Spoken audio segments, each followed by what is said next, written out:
This guy is clearly the most savage apex predator prowling the Taihong Mountains. But the locals, they actually treat him like the legendary guardian deity of these peaks. It all started a century ago when he was undergoing his tribulation. The massive floods he triggered almost wiped the village at the mountain's base off the map.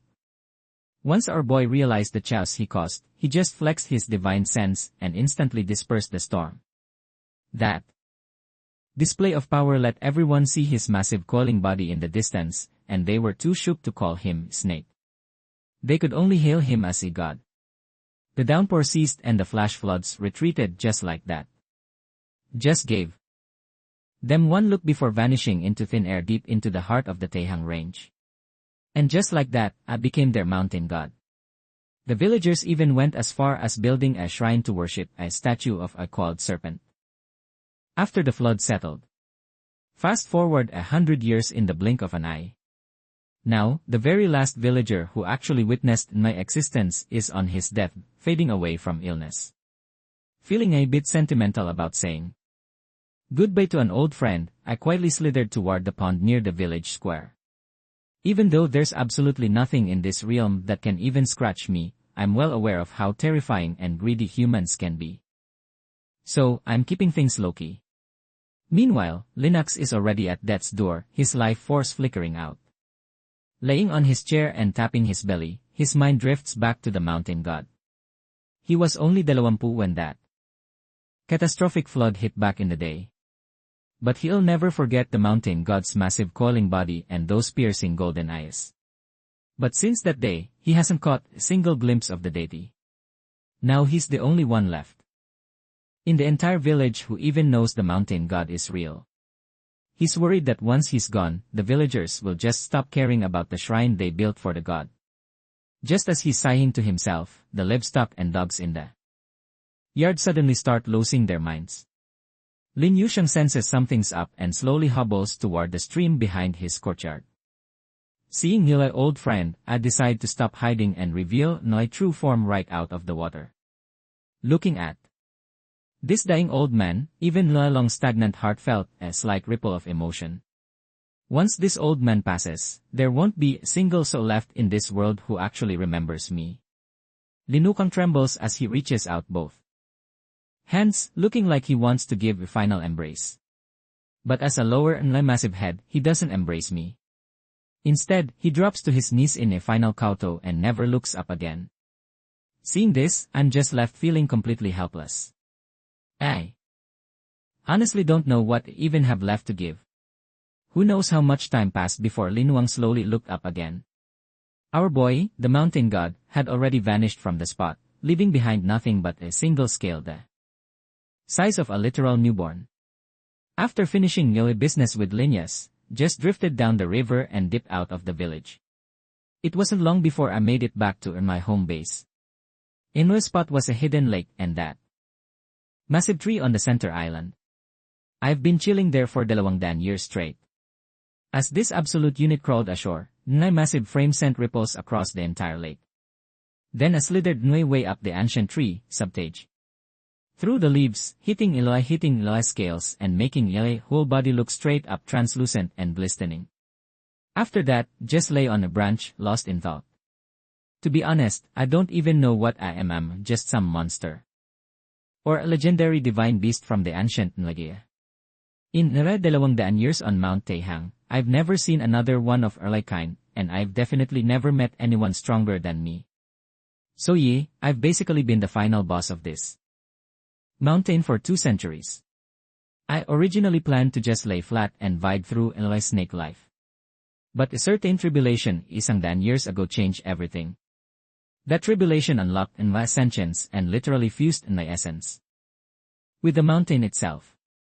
The local creatures don't even see me as a predator anymore. They look at me as the literal avatar of Mount Taihong. I've got this nagging feeling that something big is about to go down. And lately, that feeling has been getting way more intense. But no matter how much I overthink it, I still haven't got a single clue. Still, it doesn't matter what happens. I'm the undisputed king of this mountain. After some random deep thoughts, I finally drifted off a massive snake body coiling up tight. Meanwhile, at the village entrance a few miles away, Lin Yuxing's son, Lin Jiang, was stumbling back into town.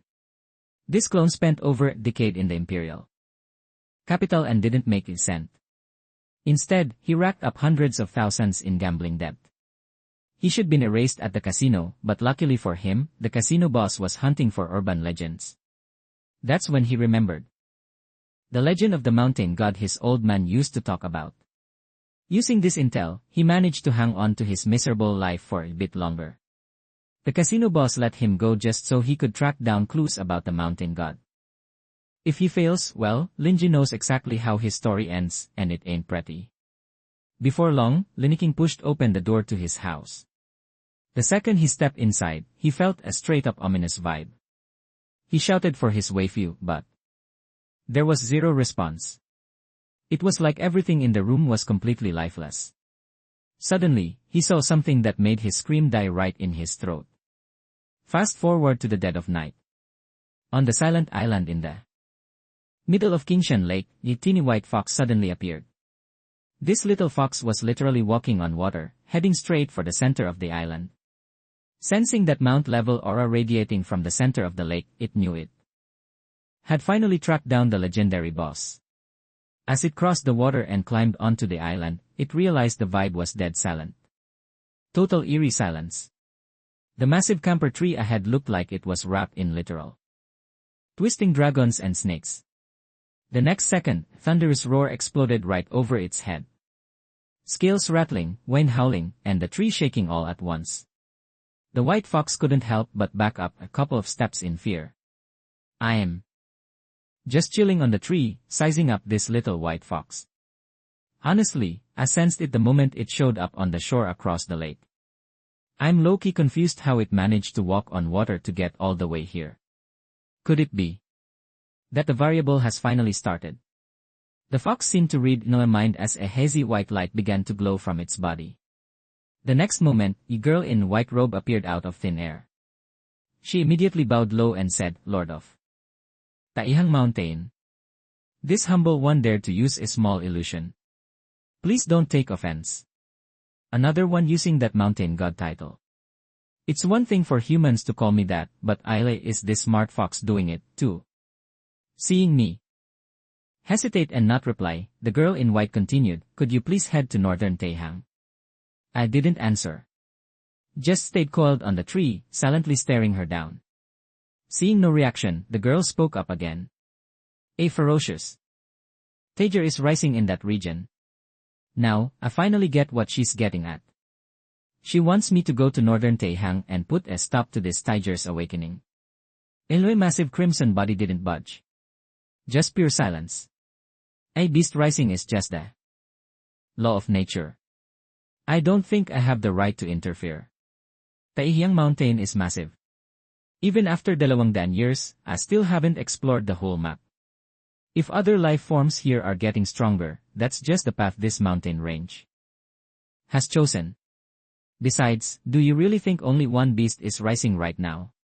What am I supposed to go on a killing spree every time new powerhouse spawns?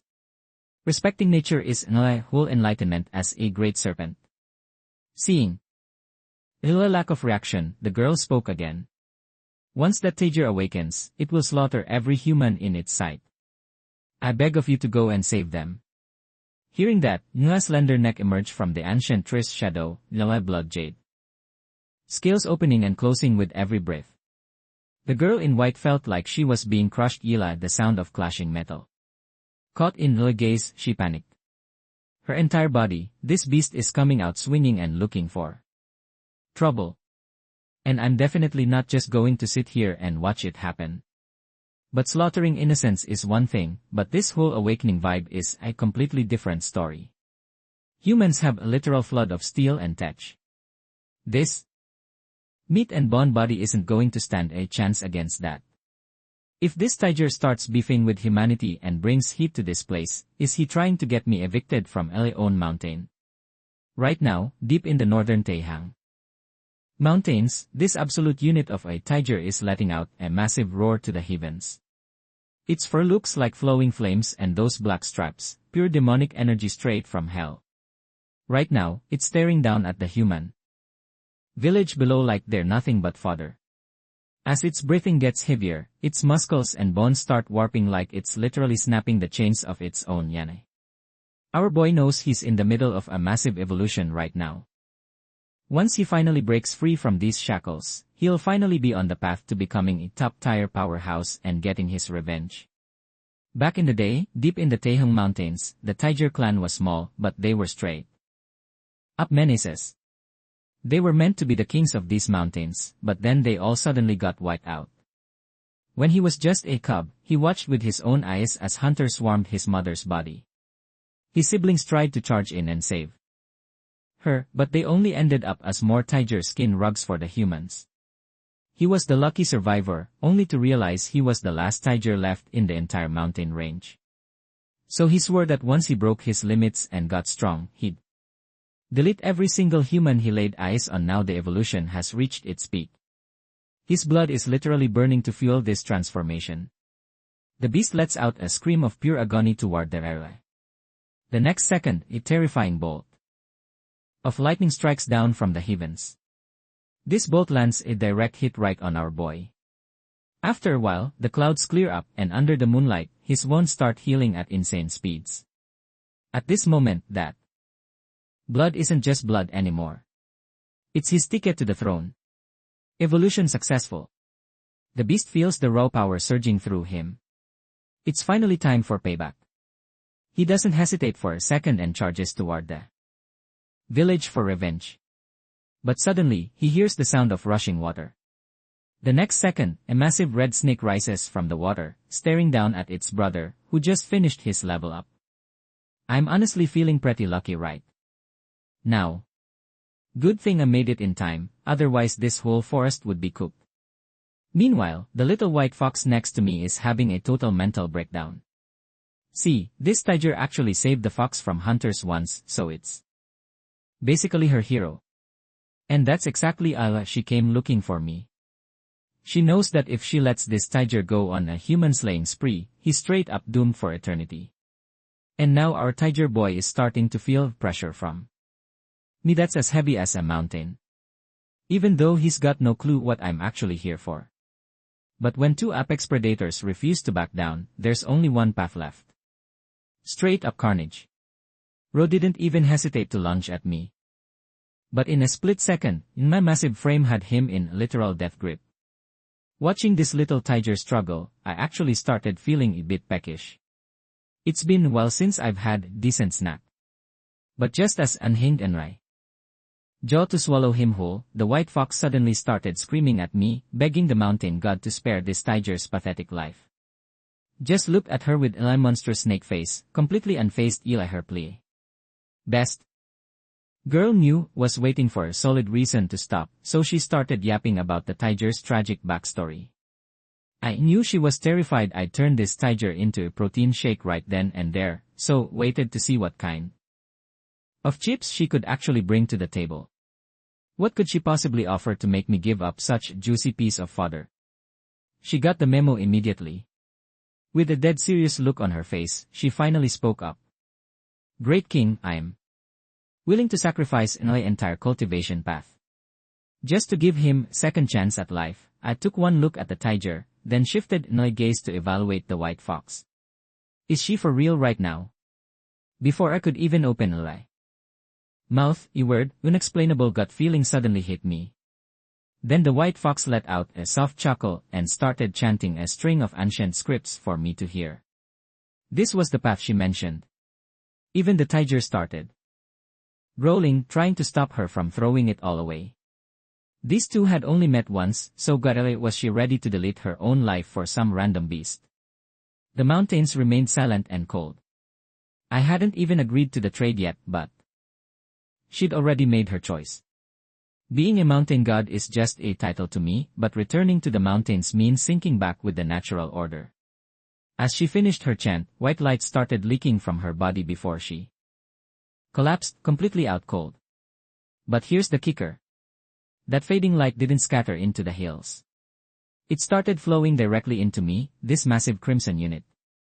The moment those tiny sparks touched my dark red scales, it was like a single drop of water merging into a vast ocean. That's when I realized the mountains had accepted her request. And since I'm the mountain's executive, the deal was sealed. After a moment of silence, I looked at the tiger and said, if you still want to go around slaughtering innocents, I won't stop you. But just know her entire life's work will be for absolutely nothing. The tiger's murderous aura vanished instantly. He just stood there, staring down at the unconscious white fox. I added one more thing. Just don't go around killing for no reason. The tiger froze for a second before it finally clicked and his eyes lit up with pure relief. Don Yen, that's the name she gave you. With that, I turned around and dived back into the river. Peace out. I've got places to be, and I definitely don't have time to play house with these little kittens. According to the fox memories, any normal evolution requires a specific catalyst to trigger. This catalyst is the literal key to unlocking the path of awakening. And turns out the place where that fox lived has one of these plants growing right there. Only after the catalyst fully ripened and the fox swallowed the fruit was it able to finally evolve. But here's the thing. In my own memory, I never touched a so-called catalyst. So now I'm curious. I've got to go see what this catalyst thing is actually all about. Meanwhile, over on the other side, Linux just discovered his old man's corpse along with that scale gifted him. Our boy couldn't care less about his dad's cold body. Instead, he's looking at that scale with a face full of pure, unadulterated hype. Staring at the palmist scale in his hand, he knows his life is finally secure. The Taihong mountain god. It actually exists. Then he starts rummaging through the house and finds an old book. This was a journal Lin Yuqiang wrote years ago, and its contents are all about the legends of the mountain god. Once he has what he wants, Lin Wang gives his old man lazy makeshift burial in the backyard. After that, he loots every single cent in the house like a total scavenger. He grabs his gear and dips out of the village without even looking back once. Fast forward one day to the imperial capital. On top of a skyscraper, a man in a black trench coat is brooding while overlooking the city night. Behind him stands a girl meticulously studying that same scale from earlier. After a moment, Goshu speaks up. The owner of this scale is an awakened being and definitely one of the top-tier monsters active right now. That's when Guan chimes in. Ninwei researchers say the owner is likely a massive snake at least 20 to 25 meters long. And get this, they even tested it with ballistics. The durability of this scale is absolutely cracked. It's not normal. Unless we bring out the heavy artillery, we're basically just giving it free message. We're after the catalyst anyway. There's no need to go out of our way to pick fight with a beast like this. Hearing that, the girl's eyes practically glow with pure manic insanity. But uncle, did you even consider how glorious it would be if we could create being like this ourselves? The man stays silent for a good while before finally turning around. Once Goshu sets her sights on something, she'll get it even if she has to bleed for it. This is side effect from back when she was a kid and swallowed an unripe catalyst. Her emotions were completely fried beyond repair. And all that empty space in her head turned into one terrifying singular obsession. Thinking of this, he helplessly sighed, I'll give you half of early elite school. Hearing that, the girl flashes a smirk. In that case, I've got an 80% chance of success. Meanwhile, deep in a cave in the Taihong mountains, our boy is just vibing on smooth boulder, waiting patiently in the shadows. Right in front of him, a blue flower bud is finally starting to ripen. According to the fox memories, this thing is a medium. Apparently, it already ate one before and left this second one to ripen. Talk about a snack for later. But now, I'm certain I've definitely never tested one of these mediums in my life. These mediums are clearly the key to evolution. And as the undisputed apex predator of Taihong Mountain, I still have zero clue what kind of monster actually am. Seriously, my internal database is basically empty. Aside from throwing hands and wrecking fools, I don't know a damn thing. Since I'm not sure if you can only eat one of these keys in a lifetime, I'm not going to be crash out and just wolf it down impulsively. I'll just wait for this flower to fully mature first. Then I'll go scout the mountains for some other mediums to compare the stats. After some deep thinking, just curled back up and went to sleep, living the dream, honestly. Few days later, at the entrance of the Taihong mountain village, Lj shows up with a whole squad of dozens of people. But the villagers, they are not feeling his arrival at all. See, these guys are old school traditionalists. And the way he just dumped the elders' bodies without coffins or headstones, that's some straight-up unfilled behavior right there. Total clone move. Lalagjan didn't even expect to come back here. And he definitely doesn't get why Guian Wong wants him as a guide. But when he thinks about that massive bag, the kind of money that lets you retire for life, he decides to just keep his mouth shut. Money talks, baby. Once they enter, Go suddenly stares at the distant mountain peaks. A few seconds later, she's back to being ice cold. Wait, did she sense something? Back at the cave, our boy finally wakes up just as the medium is hitting its peak ripeness. The blue bud blooms into something that looks like narcissus flower. It's even radiating a bone-chilling white mist that's straight up terrifying. Plenty of wild beasts tried to slide in for a taste, but once they saw who was guarding it, they wisely decided to skedaddle. I take a quick sniff of the fragrance. Then just turn around and walk away. I could have easily snatched it, but that's just not how I roll. These mountains raised me, and they raised the other beasts, too. Eating this medium wouldn't really do much for an absolute unit like me. Anyway. But for some other lucky creature, it could be their ticket to total evolution. Greedily hugging everything for myself just isn't the vibe. It's not about the laws of nature. It's just in my personal code. Real Sigma energy right there.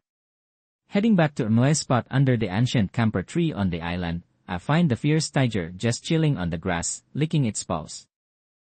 Seeing this, I looked at him suspiciously and asked, "How the hell did you find this place?" "Wait, do you actually know who I am?" Hearing that, the ferocious tiger looked shocked and blurted out, "Lord of Mount Taihong. Which living soul in this entire range doesn't know your name?" He then let me know that while Anoi hideout is hidden, it's basically beacon for any awakened being. "I hope you stay alert," he said. I gave him me polite thanks and then cut to the chase, asking what he was really doing here. A bunch of uninvited guests recently entered the mountains. Seems like they smelled something they like. A leader. They're carrying your aura. Hearing this, my snake face twisted into a grin. "And what do you think? What are the chances of winning?" I asked coldly. Ching first shook his massive amber-colored head, then replied, "On the surface, not even 0% chance. But that girl leading them, she's giving off a Major Lisa's vibe that's making me uneasy. They wouldn't dare enter the deep mountains without a trump card." Just let out a silent chuckle. Man, I thought it was being low-key, but I still ended up on the human's radar. Fine, if that's how it is, I guess I'll just have to strike first. After saying goodbye to Qingyan, I ghosted my way toward the village, silent as death. I hid in the shadows, watching those annoying little ants scramble around. Qingyan said he felt my aura and it was coming from that scale gave the old man earlier. I also recognized Lingjiang in the crowd. There was no way was just going to wait for them to show up at the doorstep. Slaughtering is just snake. Isang daan at isa, before becoming an apex predator, I survived Ilay patiently waiting for an prey to walk straight into a trap. Dozens of them entered the mountain decked out in professional military gear, even rocking bulletproof vests. On top of that, every single one of them was carrying a mysterious wooden box on their back.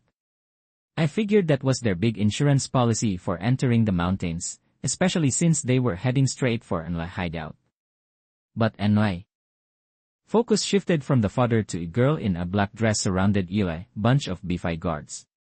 Her aura was on a whole different level compared to these average Joes. I guess she's their second trump card. But spoiler alert. It's still not even close to being enough. Flexing nilay massive muscles, my giant body vanished from the spot instantly. They really shouldn't have stepped foot into this mountain. This is my personal hunting ground. For these intruders, there's only one path left, death. The deeper they went, the darker the forest became.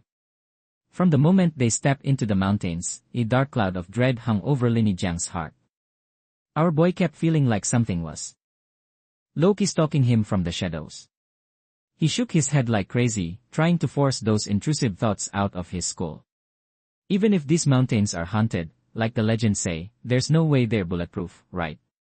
In his head, there's nothing in this world that a little heavy metal can't fix. Then Giant started feeling brave. But the mountain wind turned ice cold, and out of nowhere, a sunny day turned into a straight-up deluge. Li Chachu's face went dead serious. She knew that thing had finally arrived. Suddenly, the river roared with thunder, dumping millions of gallons of water onto the mountain range. The downpour instantly nerfed their vision to zero. The Wen Zhouchang's anxiety was peaking. He could sworn he heard something whispering through the storm. But Chachu ignored this clone's mental breakdown, her eyes locked onto a single spot in the rain. Right then, a massive crimson unit stood up in the rain. The sound of its metallic scales grinding together was straight-up haunting. Staring into those molten gold eyes, everyone felt like whole mountain was crushing their souls.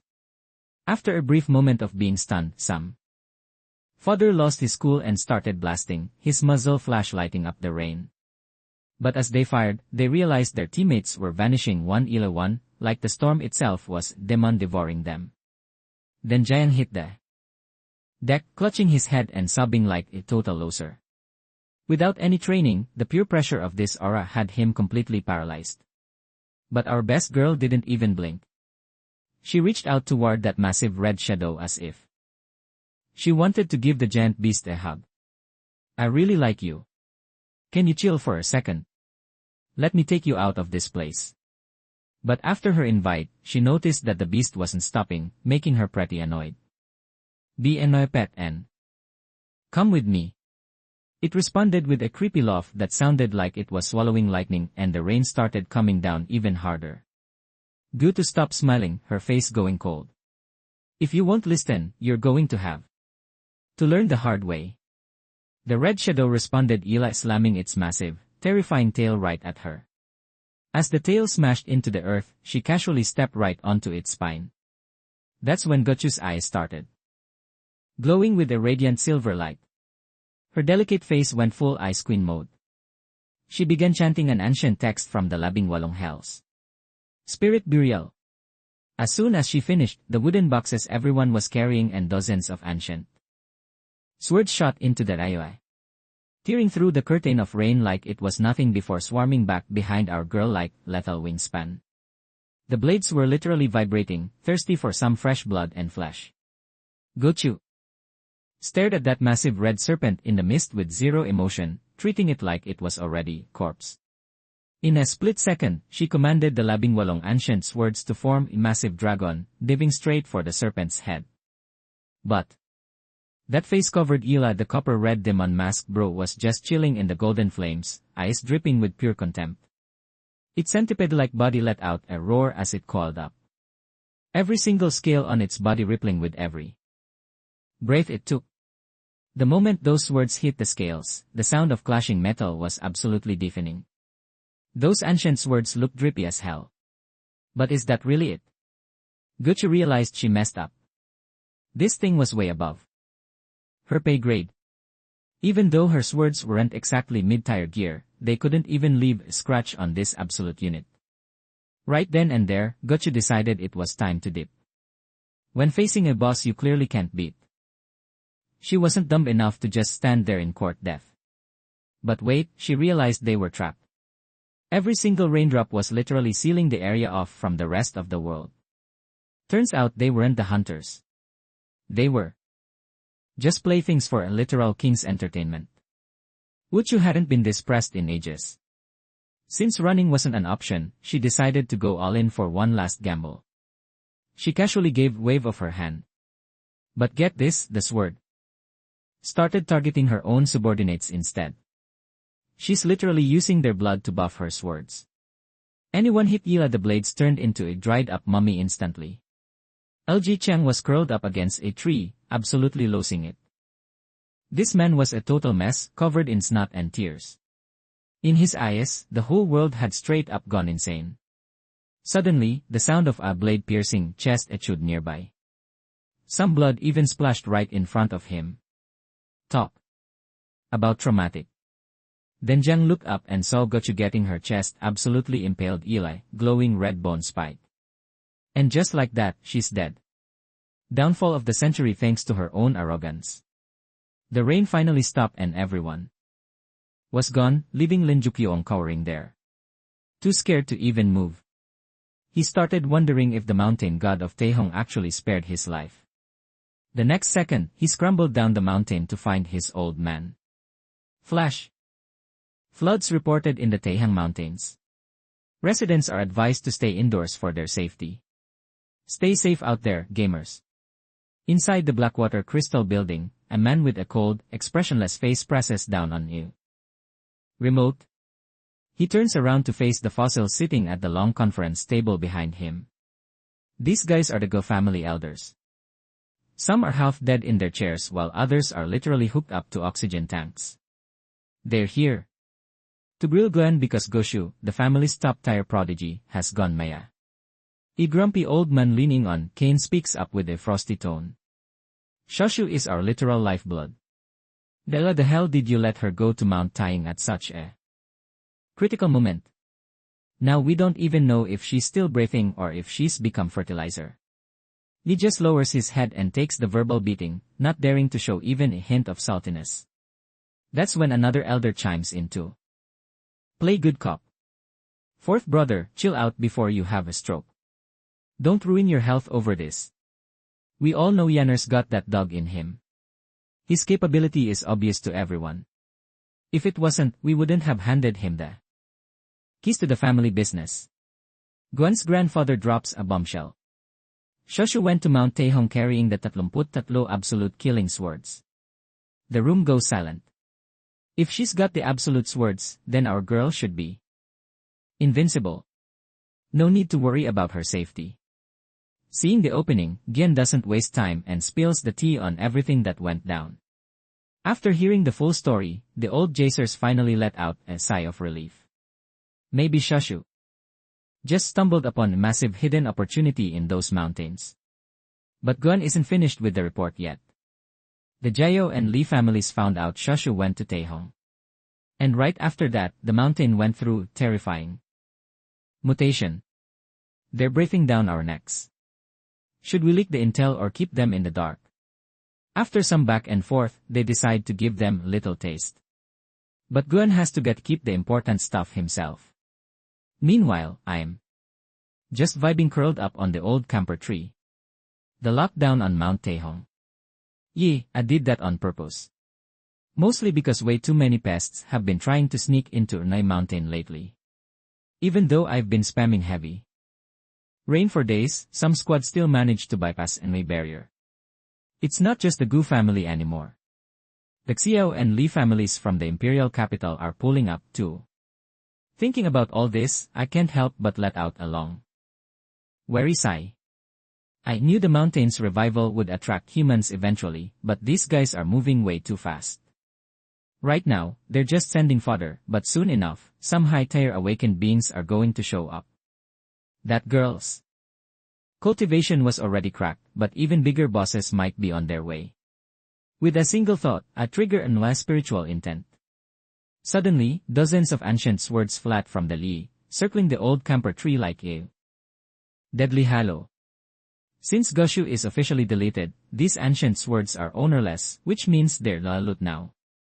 I've been using Niue's own snake blood to nourish these beauties for days now. With Elway blood buffing them, the killing intent radiating from these little monsters is becoming straight up demonic. I can literally feel how thirsty for blood these guys are getting. After all, going 1,000 years without a taste of fresh flesh is pure torture for cursed blades forged for genocide. Just then, word came through the rain. Some awakened big shot was leading a squad into the mountains. But they weren't aiming for me. These clones were heading straight for Mount Wei. Right now, Mount Wei's ancient temple is getting absolutely hammered by an endless downpour. The abbot, draped in his crimson robes, let out a prayer before dropping the bomb. Once the flame dies, the soul departs. Patron, you need to accept this loss. Hearing that, Gian's fists tightened instantly and his expression sank into the depths of hell. The old man in white standing next to him remained stoic, his eyes unreadable. Turns out the abbot and this old man were actually day one homies back in the day. Using a secret but his technique, the temple's ever-burning lamp was sensed to Gochu's life force. But today, the flame flickered out. Gochu is officially dull in the Taihong Mountains. Having gotten the news they came for, the Jew walked out of the temple hall in dead silence. But right as they were leaving, the abbot's voice echoed from behind them. The mountains are crawling with that being. Spirit.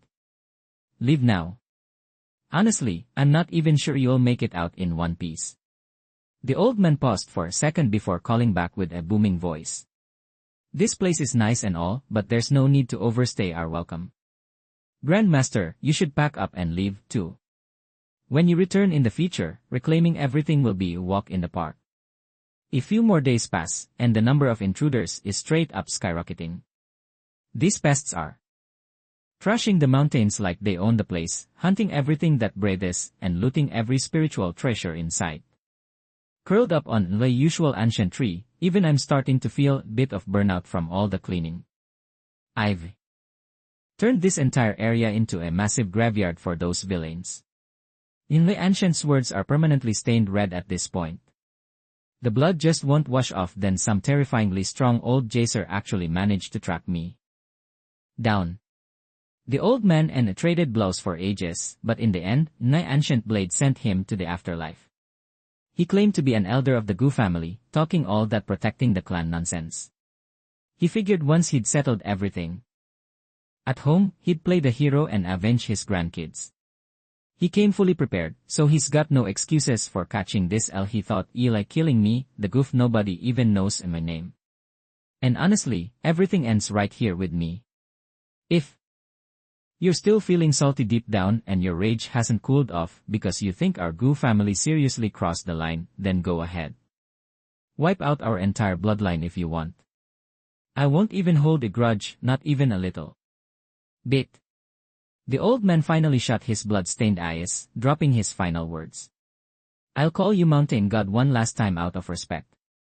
If you can still take some advice from an old man like me, get out of here, as this place is a total magnet for trouble, and you won't be able to hold it down. Thinking back on that, I can't help but let out a deep sigh. Enway's spirit is literally in the rain, but it's not like have infinite mana. And even with the support of these endless mountains, keeping this up day and night is starting to become real grind. Even though they know they'll never leave these mountains, these fodder keep throwing themselves at me wave after wave, wasting crazy amounts of resources. What kind of crazy motive does the mastermind behind them even have to go this far? The old man's dying warning is basically living rent-free in my head now. Mount Taihong is a cursed land. I get it, but why did that old man think I couldn't handle the Gu family back in the imperial capital? Even though some people left, the crowd just keeps getting bigger. I can even sense some outsider toad lurking deep within the mountain range. It's like there's something here that's making the whole world go absolutely feral. Everyone is dying to get in, yet I'm the one being told to bounce. I honestly can't wrap my head around what's really going on. Right then, Qingyan strolls up to Enlai old camper tree and just dumps this guy she was carrying right at the roots. Then she just starts casually grooming the fur on her legs. Big cats hate water, and having wet fur is definitely not the vibe she wanted. The Jude face-planted right into the mud, looking absolutely pathetic. Bro has definitely never been treated like this in his life. So he starts barking. If you let me go right now, I might actually spare your life when we eventually flatten these mountains. If not, I'll kill you and turn your hide into a damn rug. Hearing that, Qing Yan's eyes flared with straight-up murderous intent, ready to end this clone right then and there. That's when I finally spoke up. Wait. Who exactly thinks they're flattening these mountains? Suddenly, the guy felt a massive soul-crushing pressure hit him. This insane pressure literally pins the guy face first into the mud. Suddenly, he remembers the warning the clan elders gave him. That mountain god, the legendary Crimson Serpent. Right then, I reveal my true form from within the massive tree. Looking down at this father and demanding an answer, I ask, you answer. Really, are you clones trying to level these mountains? Under this absolute suppression, the man is basically suffocating. He can't even muster a single thought of resisting. He finally manages to squeeze out a few words, explaining that the elders sent out these pawns to scout the peaks, using the spirit energy found here to judge if these ancient ranges are actually reviving. If it's confirmed, they'll wipe the mountain off the map. Using nukes is a massive price to pay, which is why they had to scout like crazy first. But now the scouting phase is officially over. Very soon, a heavy firepower army is going to march in and flatten Taihong, liquidating every single evolved life form in this place. As soon as he stops talking, Shingen's muscles twitch involuntarily. These newly awakened beings might be strong, but at their current level, they still can't face-tank the pure destructive power of modern civilization. The reality is that humans have ruled this world for ages, and the power of their civilization still sits at the top of the food chain. At least for now, as the new era begins, they aren't exactly ready to hand over their power without a fight, choosing to use brute force to hold on to their spot. Their logic is simple. Get rid of an existence like me, and all the spirit energy in the mountains naturally falls into their hands. It's a primitive mindset, sure. But it's effective. All the legendary mountains and rivers are coming back to life.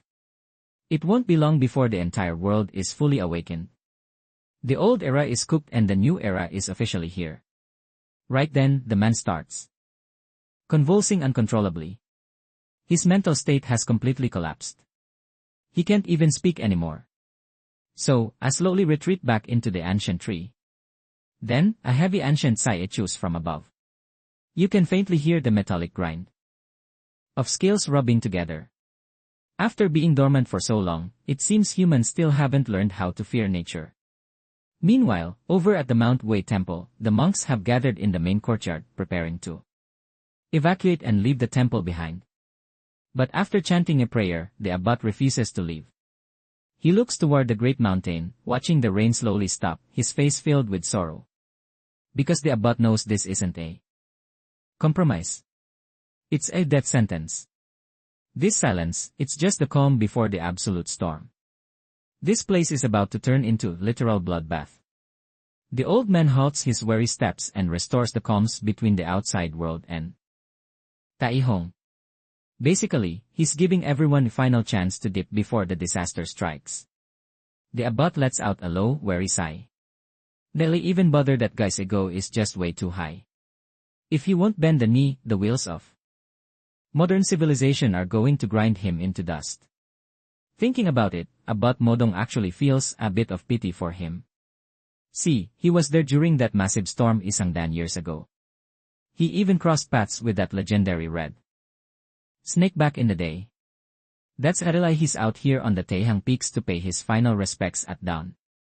Alarms are blaring all over the Taihang range as whole fleet of choppers swarms the railway. The roar of the rotors is completely shattering the peace of the deep mountains. High-speed cams under the birds are streaming everything straight to the distant imperial capital. The feed hits a secure war room filled with old fogies who are all at least a century old. A raspy voice orders, flush those beasts out.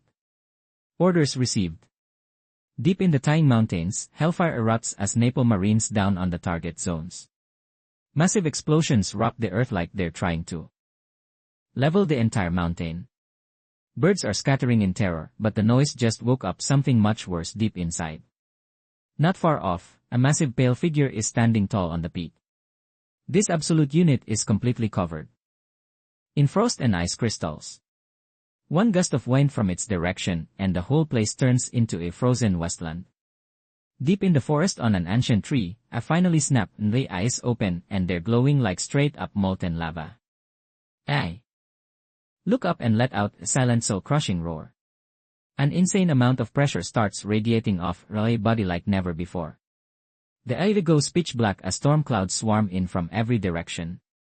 Then a massive bolt of lightning straight up pierces the earth. The heavens open up and a torrential downpour hits. That heat wave from the bomb swallowed whole the freezing mist in seconds. The rain's blinding, but the real problem is the invisible pressure crushing the souls of everyone in the mountain. The ground is freezing over and the choppers have nowhere to run as they spray lead into the icy storm.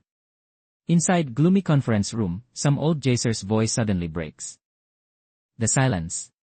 Looks like Mount Taihong isn't going to be an easy carry after all. We've already mapped the terrain and the satellites are locked on, just keep spamming the heavy artillery. These newly awakened beings won't last long. They're literally running out of time. Then another voice chimes in. Our clan's high fire is already prepped and ready.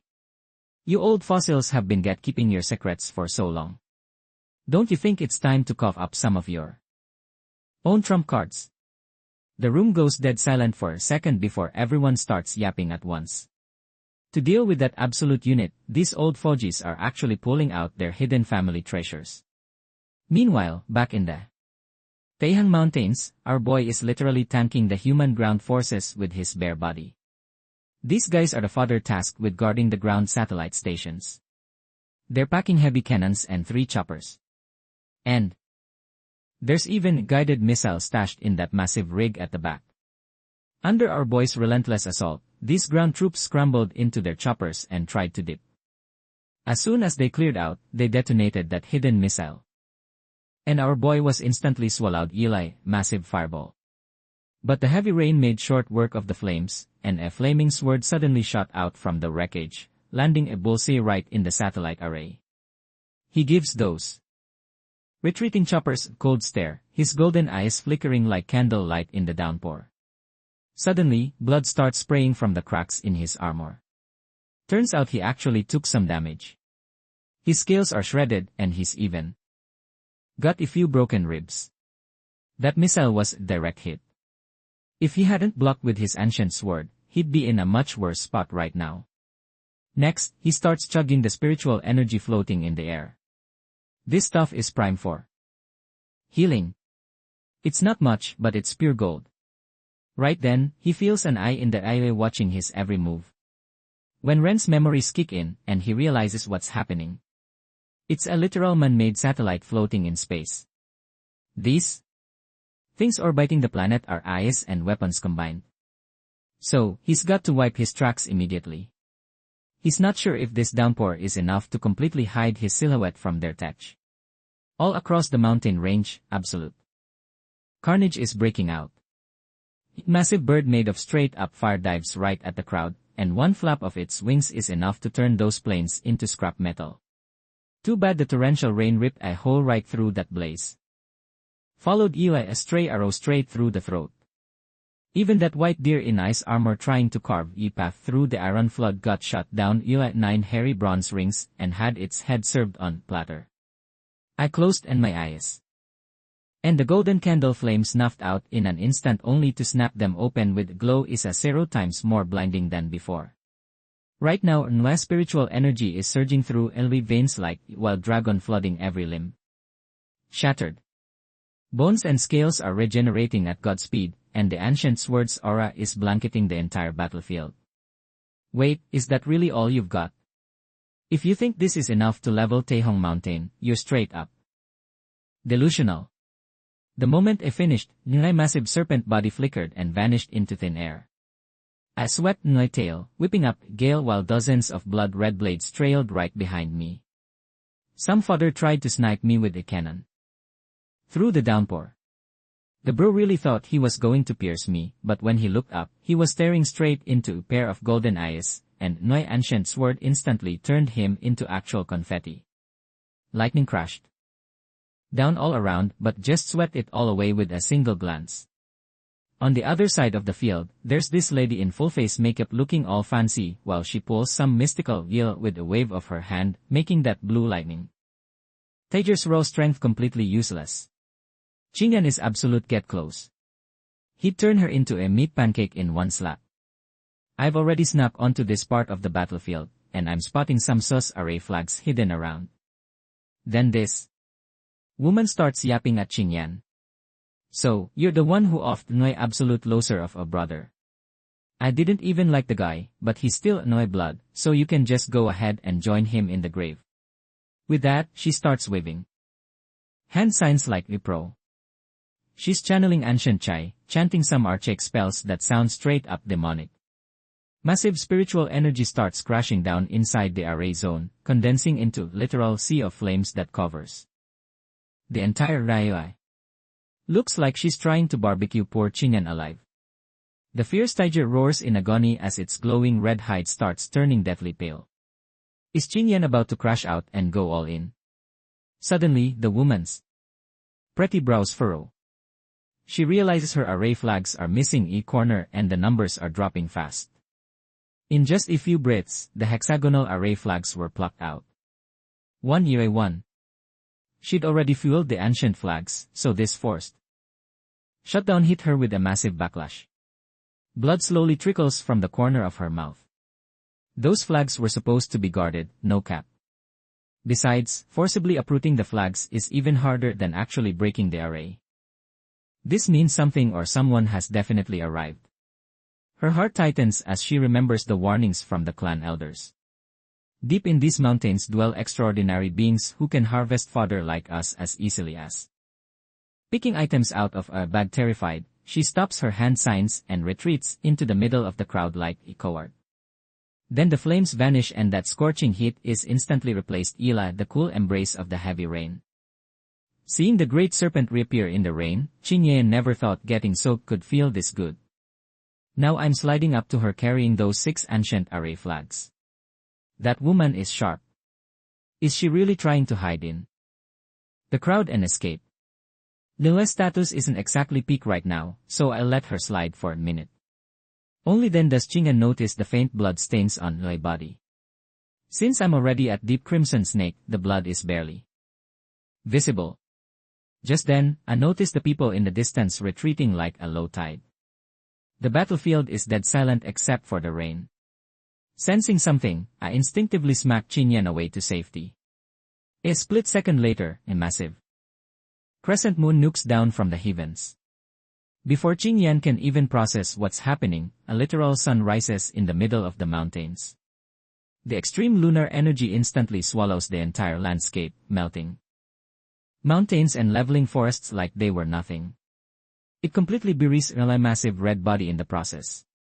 Qingyan lets out a scream of pure despair. In the next moment, its eyes are literally scorched out of their sockets. The light blinded the burn, fresh blood flows from the empty hovels. Every single second, the Taihong mountains are taking massive loss. Forget the insane financial costs in the mortal world. They're losing ancient artifacts and their most talented descendants. Yet, the clan elders in the meeting room are just chilling. That old Jaser Xiaowang even started blasting some classic Shanghai jazz in the middle of the meeting hall. As the vintage vocals hit, these old fossils looked like they were hallucinating about their glory days. Xiaowang stood up, arms wide open like a boss, shouting, "The goddess Shehi has brought us a brand new dawn. Taihong Mountain is basically defenseless beauty right now, just waiting for us to plunder her. You better realize that the next 5,000 years belong to us. Heck, the next 5,000,000 years are ours for the taking." Over at Wei Mountain Temple, an old monk stared toward the southern sunrise. He silently chanted his prayers, sensing that that person's spirit was fading away under the sun's rays. After a hot minute, the rain finally decided to quit. Sunlight hit the absolute wreckage that was once Taihong Mountain. Everyone finally realized that sunset was already creeping up on them. One young cultivator looked out into the distance and just shook his head. These old fogies are way too desperate to clock out early. Jihi is the real deal, the sun goddess. In the invading, she's the one riding a golden chariot pulled by 6 red dragons. Legends say she drives that dragon ride with zero chill, perfectly steady every single day. She's the one controlling the literal regal of time, making sure the sun rises and sets right on schedule. Our boy finally stepped onto this land that was basically the definition of despair. A massive green bronze cauldron was hovering over his head with faint teal light glowing from within. Shielded this absolute unit of a cauldron. He walked straight into the ground zero of his descent.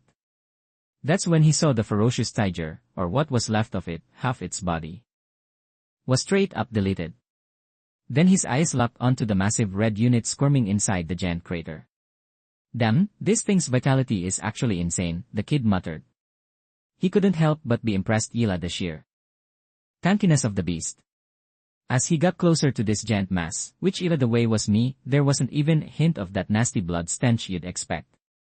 Instead, this weirdly divine fragrance started hitting his nose. He frowned, totally confused. He was literally walking into a slaughterhouse. Yet, the vibes around him felt like a spring day in Peach Blossom Forest. I was just down there in the pit, twisting and turning like glitch in the Matrix. At this point, the scales were completely blown to bits. Ilve's entire life force was basically on life support, but those golden pupils of mine, they were still glowing with that MC energy. The will to live wasn't about to just tap out yet. Right then, the young man raised his hand and started spitting some ancient melodic bars. Bathed in starlight, the dude looked like a straight-up god king, and my instincts were screaming that the guys was coming for my head. Right now. Every single nerve in my body is completely fried. This young master thinks I'm struggling, but honestly, it's just my muscles twitching while getting roasted alive ila the lava. Real talk, I don't even want to move a finger. I've given it my all. If it's game over, it's game over. But deep down, something feels off. This shouldn't be the end. These mountains coming back to life, that means the stage was already set. Sudden is just a word used by mortals with short lifespans. For these peaks, we're talking about transformation tens of thousands of years in the making. I can actually feel the Taihong now. It's massive, ancient, and straight up god. Tire. This is some eldritch mystery from billions of years ago. A transformation like this doesn't just happen. Not after 8,000 years of civilization built up this much pressure. Now that it's awake, it's as unstoppable as the wheels of history crushing everything in its path. There should be a power meant to absolutely bury the old era for good. Suddenly, the inscriptions on that massive tripod start coming to life, turning phantom beasts and birds circling the cauldron. This kid actually managed to pull out a wisp of the primordial divine fire from the ancient era. The very space around us is starting to ripple. He's being extra cautious now, refusing to even take one step closer to me. He's planning to just drop that divine fire and end me right here, right now. That holy flame is getting bigger and bigger in my vision. But then, out of nowhere, a hazy figure flickers into existence between us. The silhouette looks like something out of a dream. Her face hidden behind a mysterious veil. She's like a reflection of the mountains under a dying sunset. She casually raises a hand, catching that divine fire like it's nothing and shrinking it down to the size of a seed. This clone is losing his mind trying to activate his tripod again. But wait, it's not moving an inch. Even the flames themselves are frozen in time. It's like the entire world just hit the pause button. He tries to back away, but realizes he's stuck in place, too. Rip. I struggle to open my one remaining eye to see what's up. I still can't make out her face through the haze, but for some reason, I can tell she's smiling. It's a gentle, subtle kind of vibe. Not far off, the humans have already finished sorting through the Taihong mountain catalysts. And then there's this old jacer with 1 foot already in the grave. Our guy is being hauled to the scene via the med team. The old man shoots a look at the phoenix serai grass currently flickering with those purple flames. He drops the bomb. This plant belongs to the Lee family now. Anyone got a problem with that? Another clan elder behind him chimed in. Brother Lee, just take it we're all homies here. We're so formal. Wait, is Jaong's kid still Maya? Classic. You know how that brat plays it safe. He's basically the thief of caution. Honestly, in this generation, he's the only one with the grind set to actually make it big. Better safe than sorry, I guess. Elder Wei sighs, thinking if his own kid wasn't such a reckless fraud, he wouldn't have ended up as Tiger Snacks. The talent was there, but the ego straight up trash. Just as Elder Bai was about to reply, a massive heat wave slams into him out of nowhere. The air itself is turning into literal furnace. It's so hot his skin is practically sizzling. The old man struggles to even peek through the blinding glare. He stares right into the heart of the inferno toward the catalyst. Suddenly, the dark purple flames on the leaves flare up without a sound. And it's not stopping. The fire is spreading like crazy. But wait, it's not just this one. Every single catalyst they found is suddenly going into overdrive. Then they hear it someone's whispering some ancient mystical script. The voice is smooth like a quote from another dimension sounding both miles away. And right inside their freaking ears at the same time. Right now, the kid's eyes are reflecting the entire starlight of the mountain range. A figure appears spreading its arms wide. It looks like it's trying to pull me into a cosmic embrace. That seed made of divine fire melts down in the figure's palm until it becomes a single crystal clear drop. The figure leans down and lets that drop fall right onto the top of Enlai's head. It's giving major ancient god vibes, like a ritual fit for the absolute king of the mortal world. Then the figure touches the ancient mask on Enlai's snake face and just vanishes into thin air. Yuri now, the last scrap off. Sunset has finally dipped below the horizon. The sun is our boy is backing away slowly because he realized this snake is literally evolving right now. These injuries, they mean absolutely nothing to me anymore. Just EI. Breathing, I'm already sprouting brand new scales. Every single bone in Loi's body is cracking and reshaping itself. Even Loi's skull is going through a massive transformation. The keratin around Loi's neck is popping off, branching out like crazy. It looks like spring itself is devouring fresh new branches. It didn't stop until these massive blood-red wooden horns fully emerge. Pure golden flames are raging inside Loi's eye sockets. Right now, the red snake is evolving into a flood dragon, and this kid can't take his eyes off Loi's metamorphosis. He's etching every single detail of the scene into his soul. Witnessing such an ancient and majestic evolution with your own eyes. Bro could die right now and have zero regrets. Suddenly, I lift Loi's massive head toward the eye. Then Loi's body just launches upward. I ascend into the horizon, a massive blood-red unit disappearing into the clouds. The kid finally snaps out of it. The evolution is over. But wait, where are the dragon claws? Even so, he'd rather call me five-claw flood dragon than just some crowned snake. The clouds part revealing the entire freaking galaxy behind them. A massive, terrifying head descends from the islet to stare him down. He can literally see his own reflection in those golden pupils. Red scales are fluttering everywhere like a forest of maple leaves. Our boy tries to grab a scale, but when he looks down, his hand is completely empty. Just as he tries to look up, he feels a hand land right on top of his head. A light tap was all it took to keep him from even standing up. Now he's forced to kneel, facing this unknown ancient powerhouse. Out of the corner of his eye, he catches a glimpse of someone who looks like a straight-up immortal. Then a cold, indifferent voice echoes through the air. If anyone is still delusional enough to be on Taihong Mountain before dawn, then you might ask. Well, stay here for eternity. Next, I pull up right in front of the ferocious tiger. Looking at Chings with half his body gone, I realized this little kitten was actually pretty huge. Too bad half its face is missing. I slice in my wrist and let the blood rain down on it. The surging spiritual energy begins to manifest as a thick white mist.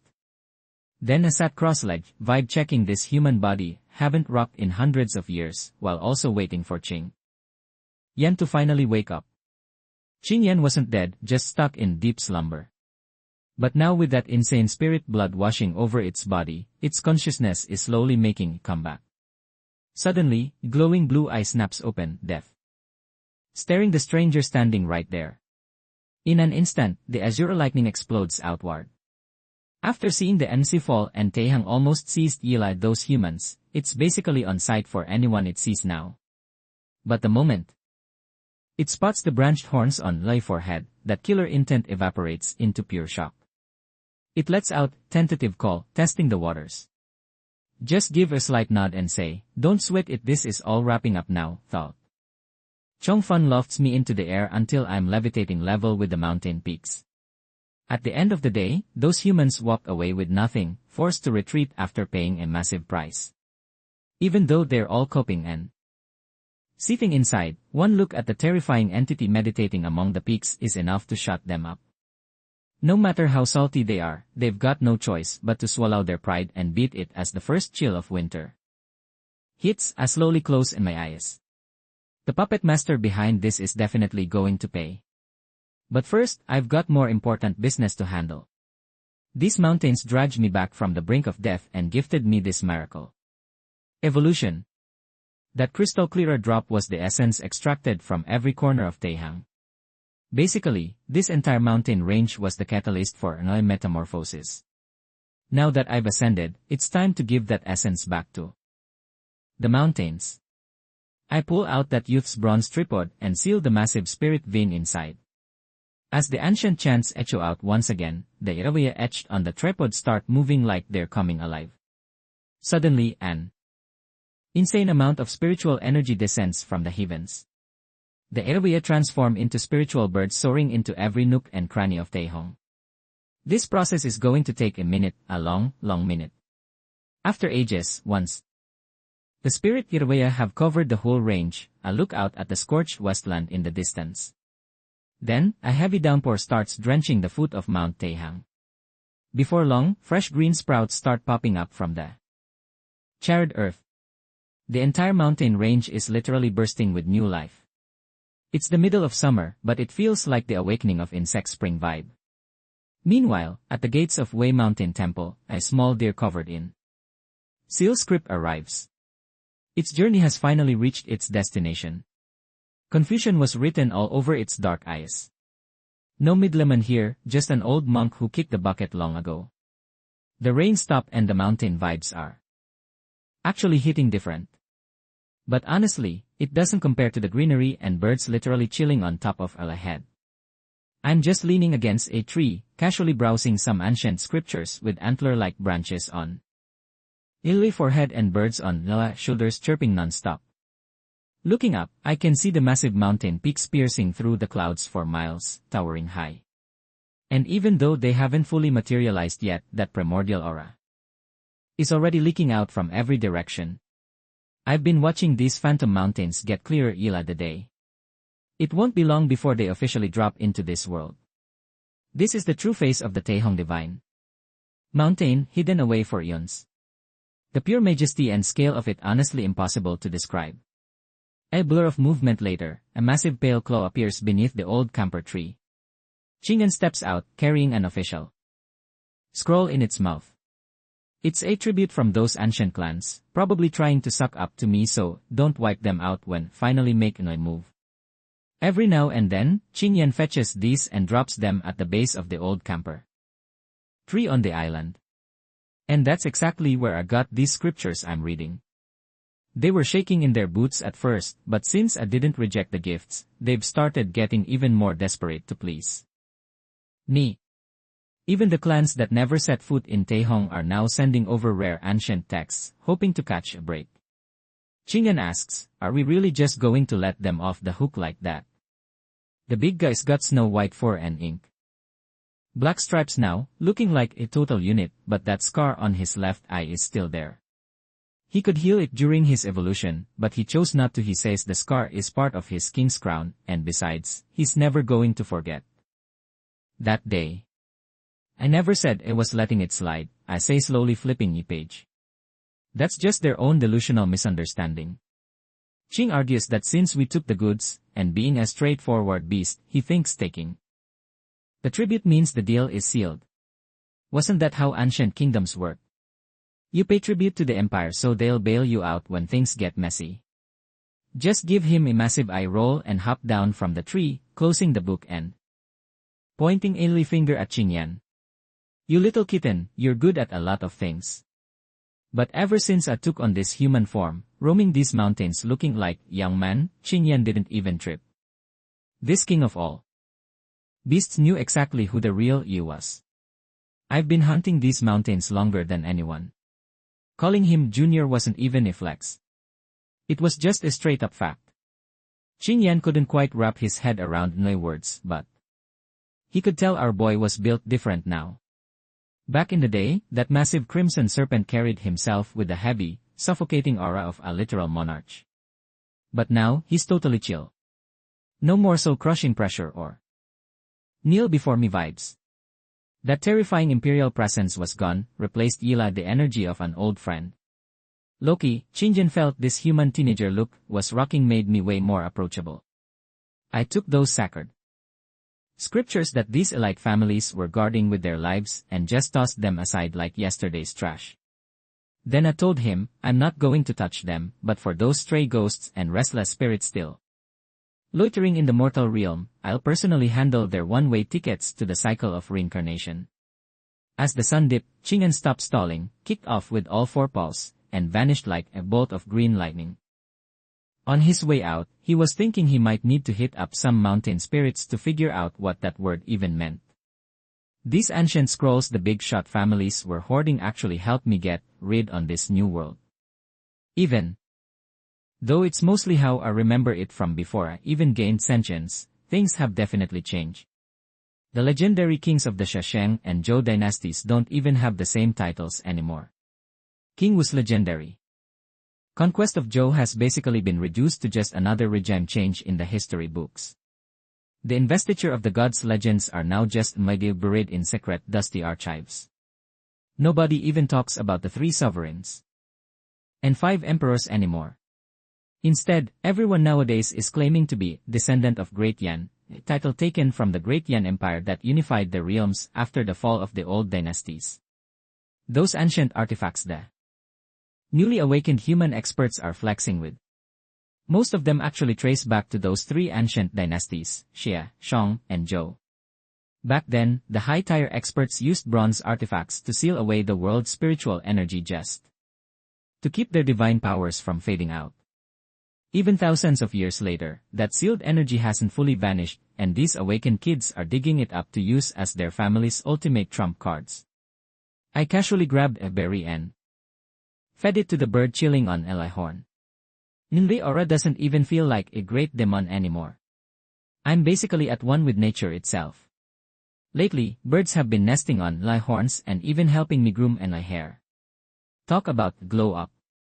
I pulled out the bronze cauldron and all those spirit carvings that had manifested before were back on the surface, except for one missing piece in the corner. That little deer engraving hasn't made its way back yet, and the sliver of spiritual energy it's carrying is still wandering out there. Qingyan wanted to go check it out, and I wasn't about to stop him. Go ahead, I said. Then I stood up, took one leap, and straight up vanished into the clouds. When I arrived at the entrance of a temple, I spotted an old man sweeping up fallen leaves. So walked up and asked, "Hey, old-timer, you guys still selling incense here?" The old monk said they did, but he didn't want no cash. He just wanted a young lad like me to help his old bones sweep the courtyard. After finished the chores, the old man kept his word and handed me 3 sticks of incense. Just as was about to head out, the old monk suddenly gave me a deep, respectful bow and said, "Amatitaba. To think the great mountain god of Taihong is right before me." This humble monk was quite bold, even daring to trouble the mountain god to sweep leaves for me before you left. It's truly an honor. I hope you won't take offense, great one. I glanced back and said indifferently, "Look, old man, you're not the poetic type. So better force the flowery talk. Doesn't it feel cringe to you? When you handed me that broom, you were sharp and direct, not a hint of fear in your eyes." Then I took the incense and stepped through the temple gates. The old man's laughter echoed from behind as he shouted, I didn't expect you to be so perceptive, Inlay. Lord. Just replied, you want to know the secret. Just keep grinding and stay alive for a few more years, and eventually you'll reach this level of clarity, too. After that, the old monk sat back down on his chair under the shade of an ancient pine. He never imagined that the legendary existence from Mount Taihong, the one who makes all those old powerhouses tremble in fear, would actually look like young man and be so polite and chill. He really thought he'd be facing some intimidating old fossil with terrifying domineering aura. Once I got inside, a high-ranking monk with some serious seniority came out to greet me. He mentioned that the little runic deer was chilling in the backyard, guarding the room where the former abbot passed away. The monks were helpless and could only wait for the deer's master to finally show up. It's a shame our abbot is gone. Our cultivation is too low to even communicate with a divine being like you. I asked him, when exactly did the abbot pass? The monk said it happened 2 months ago, right during the transition between sunset and total darkness. The abbot had the deepest cultivation among everyone there. Based on his power level, living past Isang Dan should have been a walk in the park, especially since he wasn't even 100 years old yet. So, how could he just suddenly pass away like that? When I reached the backyard, that legendary little deer was indeed crouching right Eli a room door. As soon as it saw me, its dark eyes lit up with a brilliant glow. Seeing that, I summoned in my green bronze cauldron. And without a single bit of resistance, the little deer hopped right back into the cauldron, transforming into deer shape, Irawia sprinting through the air. Catching sight of this ancient Fang Ching Tong aura, the monk couldn't hide the shock flashing through his eyes.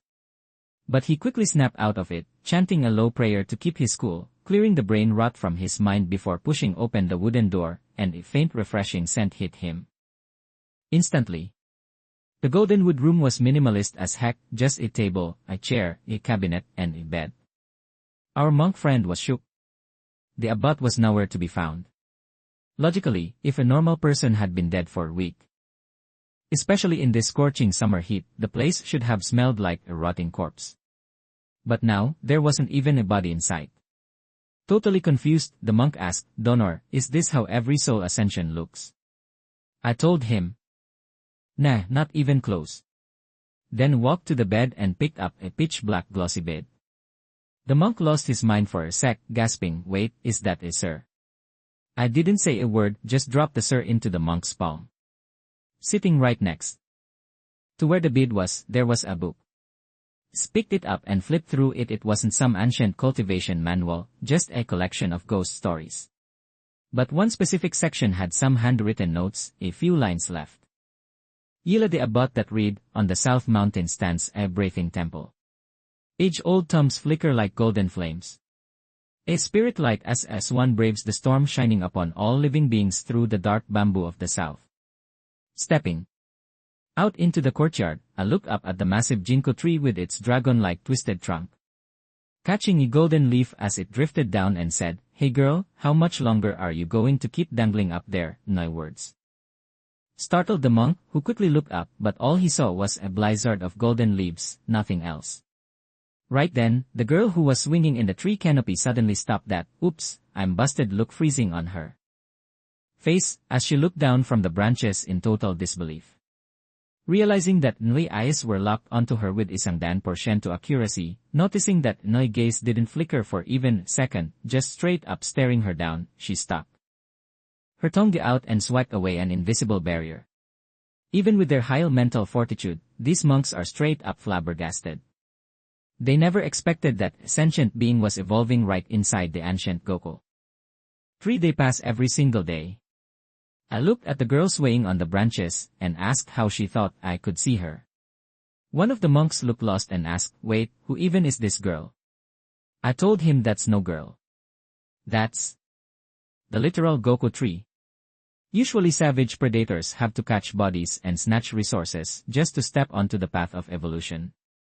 But that doesn't apply to plants because they're stuck in one spot and can't exactly go out and hunt for fortuitous encounters. That's it. Mutated beasts in these mountains aren't exactly rare these days. But sentient flora, that's some rank rarity right there. Their path to rising up is a 0 times more hell mode than it is for any animal. I was looking at her like she was some kind of legendary tier 1 treasure. And honestly, she did not appreciate being stared at like a loot drop. She's supposed to be Goku spirit, but she's giving off major angry kitten energy right now. She snapped at me. If you aren't going to answer me, then what's with that look in your eyes, huh? You looking down on me? You think I can't catch hands? You want to throw down right now? Just gave her chill smile and asked if she even had a name. She instinctively flexed, saying, I don't hide in a name or in a game. Susan realized she'd been baited and went, wait, you're totally changing the subject. She immediately rolled up her sleeves and barked, hey, answer me. Do you really want to catch these hands or what? Just sat there vibing with the name Soshi, completely ignoring her temper tantrum. Then turned to the monk next to me and asked, is your abbot secular name Sujane? The monk shook his head and said, my bad, but our abbot is a high-tier monk who's been enlightened for over 0 years. How would low-level disciples like us know his name from before he joined the temple? After being ghosted multiple times, the girl finally lost it, jumped off the branch, and got right in my face with a menacing aura. But just kept that same calm main character energy. The monk was so shook he had to take a few steps back, making way for this little ancestor before she nuked the place. His palms were literally dripping with sweat, just praying to the heavens that if these two awakened beings were going to scrap, they'd take it outside the temple. If the temple got caught in the crossfire, everyone would be sleeping under the stars tonight. But the second she saw my ice-cold gaze, she immediately folded and went quiet, acting like a pampered kitty again. Seeing her settle down, I asked, an old monk raised you, didn't he? Susha nodded, sneaking a nervous peek at my expression, probably wondering if I was about to go full demon mode and devour her. Seeing Lila's scary side, she straight up booked it, then held out Nalai palm like pay up, making her nervous as she asked what was doing. I told her the late monk asked her to give me something. So how long was she planning to hide it? She instantly deflated, muttering, that old Jacer really told you everything. Wait, how did you even know? Just gave her a cold stare until she literally felt the hair on the back of her neck stand up under the gaze of these eerie pupils. She didn't dare pull any stunts and scrambled up the tree like a pro. A moment later, she looked back around, holding a book and handing it over, saying, this is cultivation technique.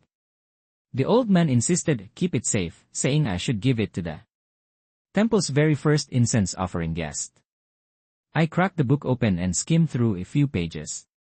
It was an ancient cultivation method written in seal script, sharing the same origin as the carvings on the green bronze tripod.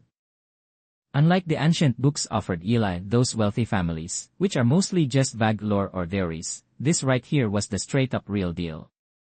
After a quick look, I asked Eli she didn't just use this to cultivate. She rolled her eyes and said, if I could learn it, I would, but I've got no shot, so what can I do? This is only the second half of the book. I can't even get past the beginner stage. I told her this was a massive gift. Then I summoned the green bronze tripod with a single thought. All the Buddhist scriptures and records stored inside began to manifest. She picked up a random scroll and was immediately shook Ila the content. These were the ultimate hidden secrets of the Buddha's path left behind here. At the same time, the little deer carved on the tripod leaped out, trailing golden Buddhist light. The little deer looked up and spiritual energy condensed into dew, dropping right into her palm. I told her if she could gain some enlightenment from this, I'd take her out of this temple and give her the power to roam the world. Chuyen dropped the casual act, her voice full of disbelief for real. I replied that, compared to the gift she gave me today, it's nothing worth mentioning. Of course, that's assuming she can actually gain some insight. This book originally belonged to the monk anyway, and she's not exactly non-material. She absorbed the spiritual energy with a complicated look and said, fine, I'll study hard. You better take me out to see the world later. With that, I waved in my hand and the little deer returned to the tripod. I walked through every single hall in the temple before finally making my way back under the ginkgo tree. I stopped dead in my tracks. Right now, I can feel my power hitting the absolute ceiling.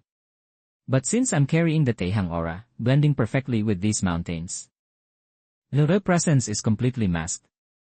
That's the only reason the heavenly tribulation hasn't nuked me yet. Ever since I sipped that ancient catalyst and kicked off early evolution, I've been stuck in this weird trippy state. I'm literally overflowing with spirit energy. But technically, I haven't officially leveled up to the next realm yet. On paper, Nga life force is still on the same tier as Qin Yan. But now, as I walk among mortals in Lei Aura Peaks, it's time to face the tribulation. And I'm definitely not doing it inside Taihong. If I summon the lightning clouds here, the Taihong mountains would low-key baby me and tank the damage. If that happens, I won't be able to absorb the divine essence or truly be reborn through the trial Eli fire. In this era of spiritual recovery, I'm the apex predator. That hasn't changed. If I hid in the mountains just because I was scared of a little lightning, I'd have to call myself a total fraud. An apex predator doesn't play it safe. The wild is a hunting ground. While a massive storm started hammering Shiman, a group of young trust fund kids chasing the hype suddenly converged on the scene. These guys thought this freak lightning storm was some kind of secret encounter. They treated it like once-in-a-lifetime chance to level up. They were flooring it down the highway, chasing the storm like cloud dimmings, thinking that even a single drop of divine water from that eye would turn them into gods. The driver looked over at the empty passenger seat and realized his usual hype man was missing. Wait, where's Big Broke Xiao? Haven't seen that guy in forever. Back in the day, Xiao Hongzhou was always in the front seat acting like Heil expert and flexing his knowledge. The moment he joined their circle, he became the de facto main character. But lately, the man has just vanished off the face of the earth. A girl in the back seat sat up leaning against the headrest as she said, Broke Xiao is actually in the hospital. Supposedly, he took a massive la and fell down some stairs. Just some minor fractures, though. The driver pictured the cool and stoic Xiao Hongzhou stuck in a hospital bed with a cast on, looking pathetic, and couldn't help but laugh. They drove a bit further until they hit a roadblock. A bunch of geared-up heavy hitters were standing guard at the intersection. In the distance, the real storm was descending. Massive pillars of lightning were webbing across the area, connecting heaven and earth, looking like J. One of the buff dudes gestures for the car to stop and signals them to roll down the window. The group of kids inside are shaking, wondering if they just ran into some terrorists. Like, have they ever even this kind of smoke before? Seeing the car isn't moving, the unit starts banging on the glass, flashing some papers, and saying, Yo, there's a massive storm ahead. The road is straight up closed. But right then, a zigzag of lightning tears through the clouds. And this violent flash is so blinding it wipes out every other color, leaving the world in nothing but black and white. The kids inside the car hold their breath because they're positive. They just saw a massive serpent-like shadow twisting in the storm. Meanwhile, our boy is literally bathing in lightning as iron scales are rattling and electric blood is dripping from his fangs. Tribulation energy is peaking and blood starts seeping through his scales only to be instantly washed away ila the downpour. It's like a whole different dimension inside those clouds. Nothing like your average thunderstorm. Aside from pure carnage, every bolt of this tribulation lightning feels like it's actually alive, packing an insane amount of both death energy and life force. Our boy is going through terrifying evolution right now. His massive red body coiling up. And as his giant head hangs low, a golden humanoid slowly emerges above his monstrous geoform covered in divine light. I'm staring at this solidifying golden body. This must be the primordial spirit mentioned in the ancient scrolls. Legend says when some cultivators reach the peak, they hit the spirit projection stage, fusing their essence, energy, and spirit to create a mini-me. This little guy chills in the sea of consciousness. And since he can dip into the void, these cultivators are basically impossible to put down for good. Back in the day, they called this being immortal, a literal cheat code for second chance at life when things go south. But honestly, I feel like this isn't a path. That golden spirit stuff is for the old heads. It's not for me. And with that, I exhale a breath of turbid air. The tribulation clouds, which were supposed to end, suddenly start thundering again. I purposefully let that solidifying golden figure shatter into pieces, letting the fragments melt into a red gel body, manifesting golden runes that look like the heavens themselves. Now, the tribulation clouds are surging again, and the energy is a 0 times more terrifying than before. Facing that pure killing intent, a scale snapshot as the golden bamboo ignites, and ancient scriptures echo through the tribulation clouds, channeling the raw power of the mountains. I once stumbled upon a 5-element slaughter technique. And even though haven't practiced it long or found the right treasures to channel the elements yet, I'm using my own body as the catalyst to take this heavenly tribulation head-on as the lightning bolts crash down, even the crimson flood dragon starts to lose its nerve. Our boy looks teeny under those massive clouds, but his movements are still as smooth as ever. Honestly, this isn't his first rodeo, and it definitely won't be his last. Then fire up the slaughter technique, and golden sigils start glowing, weaving themselves into ancient scriptures. The laws of the 5 elements cycle through him with gold and fire seals shutting down the lightning storm and jump-starting his life force. The crimson flood dragon looks up, proving to the world that his path is the real deal. Meanwhile, over at the Black Crystal Tower in the heart of the imperial capital's business district, some guy is lazily scrolling through the news when he catches a glimpse of that figure literally bathing in lightning on the screen. His eyebrows twitch so slightly you'd almost miss it. His secretary hands him 2 letters saying, "They're from the Lee and Jiao families." Our boy doesn't even blink. He just rips them open and skims through the contents. These old fossils and their obsession with tradition, he mutters, always yapping about how things aren't what they used to be, talking about the good old days. While sending letters via messenger, when this could have been a single text message, he just tosses both letters into the trash without second thought. Suddenly, an old voice chimes in asking what the Jiao and Lee families are up to. An old man suddenly appears at the office door.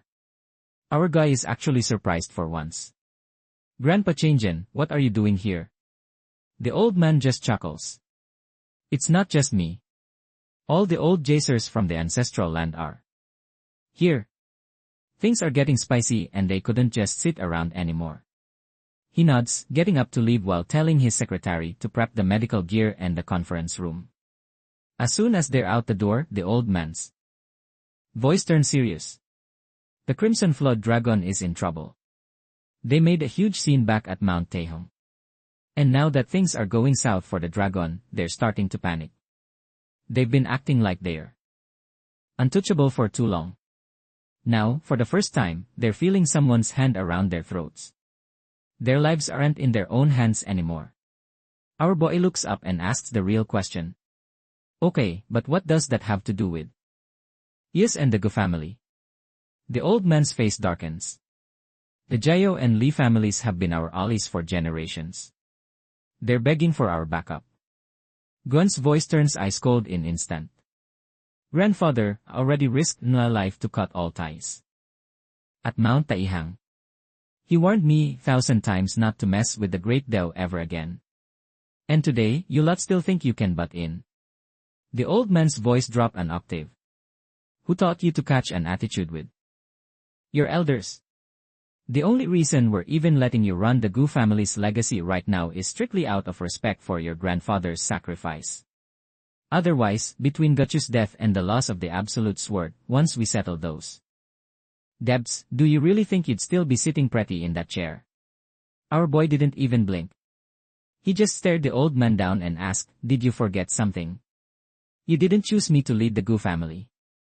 I was the only choice you had. You boomers were too busy chasing immortality to care about how the next generation turned out. I've spent my whole life cleaning up the mess left by your lazy-ass descendants." His words were like Judge Blade, straight upgutting the old man's pride. Ice cold, zero warmth. But trust me, they wouldn't dare make a move on us. The foundation of these great families rests entirely on those fossilized clan elders. They're clutching onto massive amounts of manpower and resources, and can even mobilize entire armies if they feel like it, but our boy just locked his fingers together, completely unbothered, and said, "Line up at Hichcho." Letting the Chongan family go first won't end well for anyone. Meanwhile, over at Shiman, I'm just chilling cross-legged above the firmament under the dome of the heavens. I'm literally taking a bath in lightning bolts. And the aura is straight up terrifying. With ancient golden runes swirling around me. Scriptures are etched into the air, pulsing as if they're alive. A massive surge of vitality and divine energy is about to drop. I figured, but not. I pull out the green bronze tripod and set it right under the tribulation lightning as lightning serpents roar and wrap around it. The tripod is glowing like crazy, totally unscathed. It's way tankier than expected. Love to see it. I gave a satisfied nod. Time to test out the original plan. With the 5 elements chai surging, I'm going to use this lightning tribulation to forge Najir. I'm etching my own runes into it to refine it into true treasure, a top-tier soul weapon. This green bronze tripod and I are basically vibing on the same wavelength, so it's time for a little test drive. I thought I'd have to recall it if things got too heated, but bro is actually built different. Once finish this tribulation and head down the mountain. First thing I'm doing is hitting a crack open the newspaper, and the front page was absolutely wild. Divine Dragon shocks citizens. Right below it was a high-color photo to match the hype. The world in the shot was shrouded in darkness, illuminated only by blinding streaks of lightning. And the main attraction, our boy standing there like literal shadow within the storm. Then I scrolled down to the business section and caught some fine print at the bottom.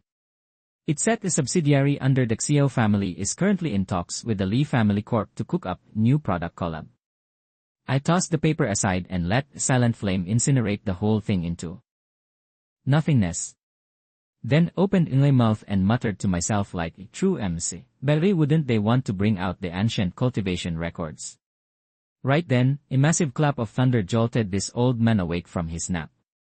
He saw the rain pouring, cats and dogs outside, the sound of the storm mixing with a sharp, crisp knocking at the door. The old man remembered that familiar sound at his door. He figured it was just a private doctor who's been following him around. He clutched his chest and finally let out the breath he'd been holding. All the clan elders back at the ancestral land had already dipped to the imperial capital. They were probably busy scheming and plotting ways to secure the family's bag. They were desperately trying to figure out how to deal with the Crimson Flood dragon problem. Bro, they were even willing to team up with those Xiao family frauds. At this point, there's not a single decent soul left in the ancestral land. Back then, this old man got too close to the medium and got cooked by that eerie purple fire.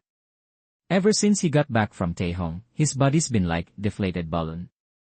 His life force is straight up draining away. He was about to tell his attendant to go open the door.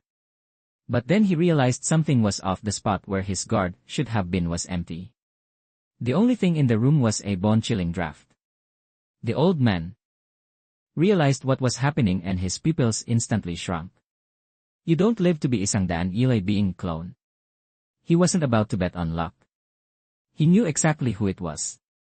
The powerhouse from Taihong Mountain had finally arrived. Just as he reached for the panic button, I snatched his withered wrist like it was dry twig. He just sighed and slumped his hand back down. He knew that if I made it this far, it was time for the final settlement. There was no escaping me. I casually pulled up a chair, sat down, and gave him a sub. First time meeting face to face, Li Chen. He just sighed. I guess I've finally lost. I grinned and replied, "What if I gave you choice, though?" His eyes shot open instantly. What kind of choice? I told him option 1, the fossils die so the youth can live. Option 2, the youth die so you fossils can keep breathing. Well, pretty sweet deal, right? Chanelong ponders for a moment before dropping his voice. I'll go with option 1. I hit him with a smile and ask ally. But the old man goes radio silent, just repeating his choice like a broken record. I stand up, my blue robe sweeping the floor as I dip, leaving him with one final line. I respect your choice, old man. The scene shifts to the heart of the bustling imperial capital. Crowds are everywhere, and the big shots from the Jiao and Li families aren't even trying to keep a low profile.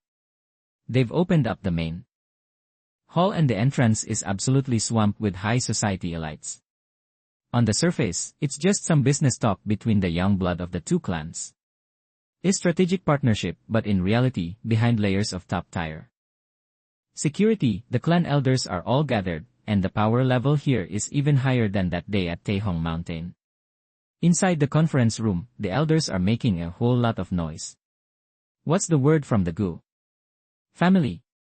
Radio silence. No response. That's Gu family turf. We can just plant spice wherever we want. So, we have zero clues on what those guys are cooking. That doesn't make sense, someone says, sounding suspicious. Old man Gu bit the dust at Taihong, and now Gianao is calling the shots. Knowing his personality, he wouldn't show up anyway. It's whatever. The Gu family being Maya doesn't change anything for us. All the rising stars from their branch family are basically fodder now. They're all dead. If we weren't low-key scars to that crimson beast, we would have carved up their assets a long time ago. What a waste. Old Man Gu and that absolute sword Gu show. Either of them would be straight-up kings in today's world. That girl can fully unleash the power of the ancient absolute sword. That alone makes her the undisputed GOAT among the younger generation. Bro, you haven't seen her raining down ancient swords from that era. It's straight-up nightmare fuel. Word on the street is someone saw that beast in Taihong Mountain controlling dozens of blood-red ancient swords at once. Wait, didn't that thing literally slice my grandson? His ancient artifact was trashed. You're telling me that monster can just use ancient tools whenever it wants? The elders go dead silent. Nobody wants to talk about that thing. It's too terrifying. Every time they think about it's like a massive shadow looming over their hearts, literally making it hard to breathe. Back in the flashy main hall, reporters are spamming their cameras at this young Xiao guy, leaving him with nothing but a forced awkward smile. The guest list is stacked with the city's biggest names, so he's got to keep it together and maintain that young master aura. Xiao Hongzhou, currently acting as the backbone for the Gu family, who was supposed to be chilling in the hospital for some peace and quiet, but the elders literally dragged him out of bed to attend this summit. All these perfect defensive lines the elders set up are just boring, cringe, and completely useless in his eyes. He's out there soloing the deepest parts of Taihang, coming face to face with that ancient god-tier entity. To him, these great families are straight-up fodder that can't even take a single hit. They're basically toys in the palm of his hand. Our boy Loki wants to tell the family elders and his grandpa to stop sweating. All their grand schemes are useless. You might as well just lie down and accept your fate. When the Lord of Taihang marks you for death, you're cooked no matter what you do. As he spots Li Xiaoi, Lish gives a slight knock. The solo carry of the Li family is rocking a mature look, hair tied back, looking absolutely elegant and high class. Lai Xiong sends in private message. I've got a bad feeling about this. In my advice? We bolt the moment we get the chance. Xiao Xinghao is confused. The venue looks totally normal, so what's the big deal? Li Xiong replies, it's raining in the capital. Remember? Taihang Mountain. This downpour is literally his messenger.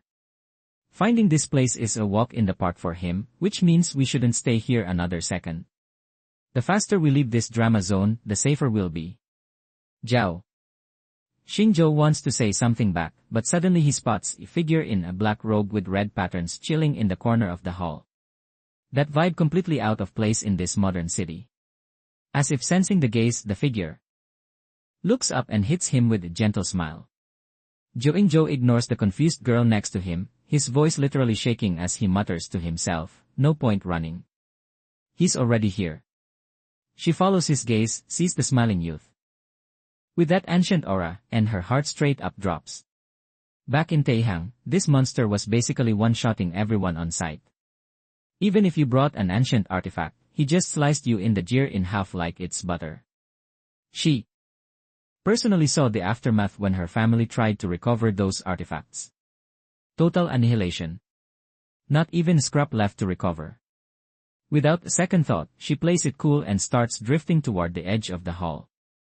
But after a few steps, Li Xiong's brows furrow. She taps into her divine sense and realizes something is sus. Her family's gravekeepers are actually showing up here.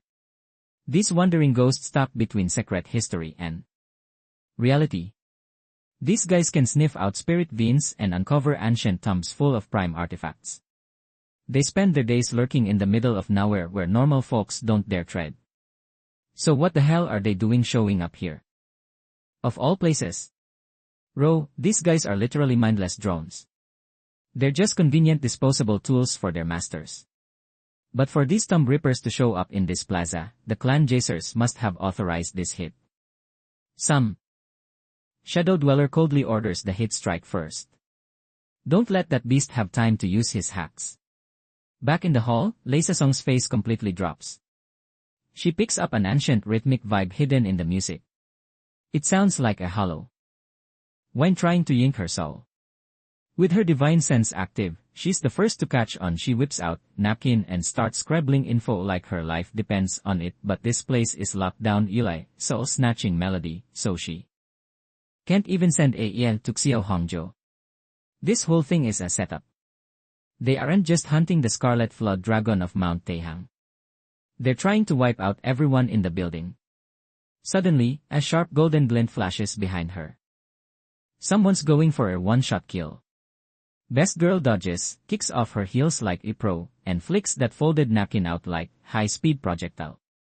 Watching on the monitor, the old man is impressed. A top-tier talent. You're really going to let her die like that? Even old Jiao is hesitant. He still wants to warn his precious grandson. The dude with the mocking eyes looks at the figure on the chair and scoffs. Little should he care. Once we achieve immortality, descendants are just toys. Don't hold back. The thing inside is itching to come out. The music swells into a straight-up bloody symphony. Lei Xiong watches as the crowd drops like flies. Their souls are being ripped out. And their blood essence is being drained dry. These wealthy socialites didn't even have chance to struggle. They're dying in their sleep, trapped in a melodic nightmare. A black shadow blurs past and a sharp blade aims right for Lucian's head. At the same time, a bronze halberd appears out of nowhere right above her. It's coming down with some seriously insane killing intent. Covered in runes, yep, that's another ancient artifact.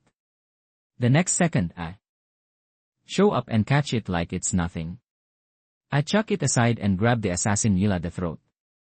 One quick snap of the wrist and his neck is toast. Then I snatch the ancient spear from his cold, dead hands. I use it to pin the shadow lurking behind me straight to the wall. Rip bozo. Lei Song is literally holding her breath. This terrifying pressure, absolute Sigma energy. She feels someone behind her and turns around to see Jiao Hongzhou covered in blood, giving a bitter smile. Leisa, Bella, the hell did I even save these guys? Jiao Hongzhou just sigh. Don't ask me. I have no clue. Who can even guess what goes through a king's mind? Just stare at the blood chai oozing from between Lai fingers. Test. What a pain. I tried my best to preserve that guy's blood essence, but honestly, skill issue. It was mission impossible. All this blood and soul energy is merging to birth some highly terrifying monster. So, I can't let these two survivors kick the bucket just yet. Back in the control room, some guy is molding, asking why that Crimson Sparrow creature saved the survivors. The response was basically, who cares?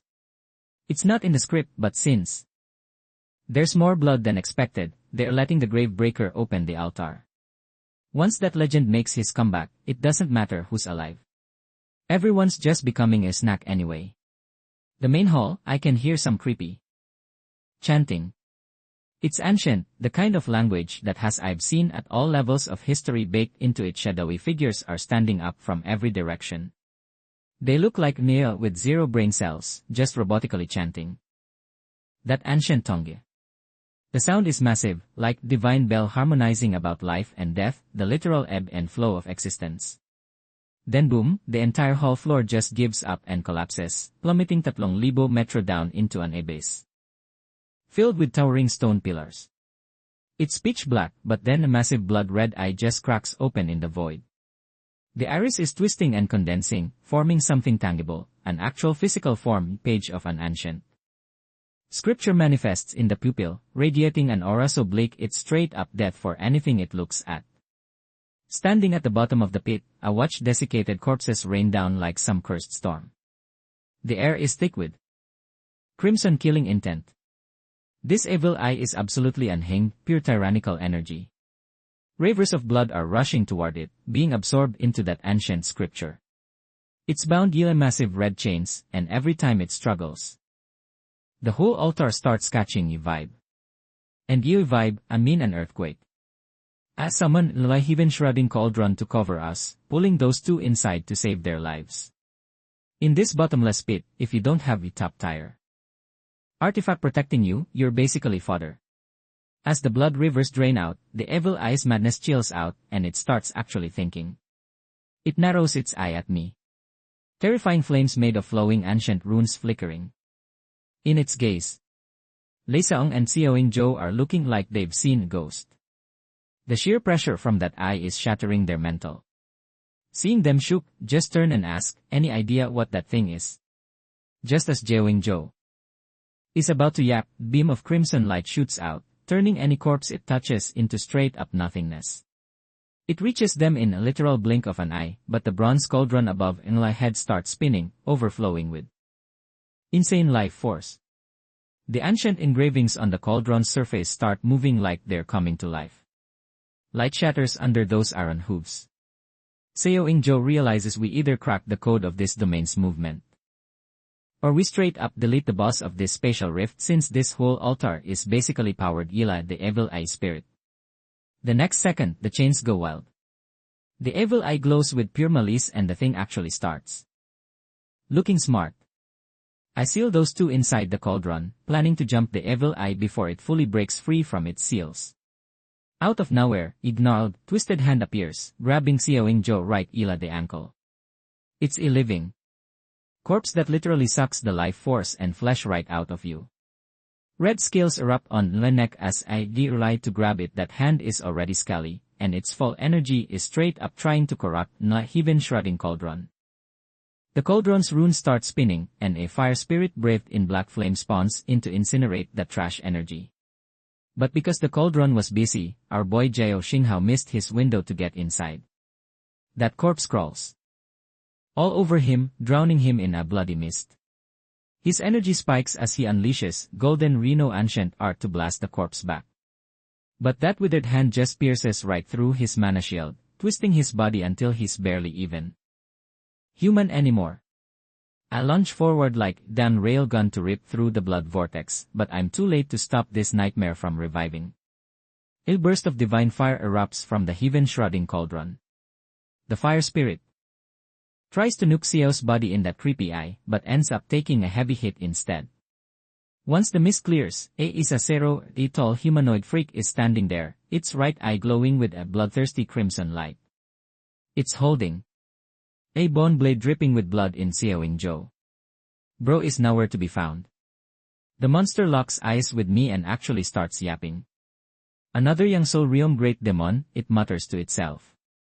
Since when can this trash world still produce young soul realm experts?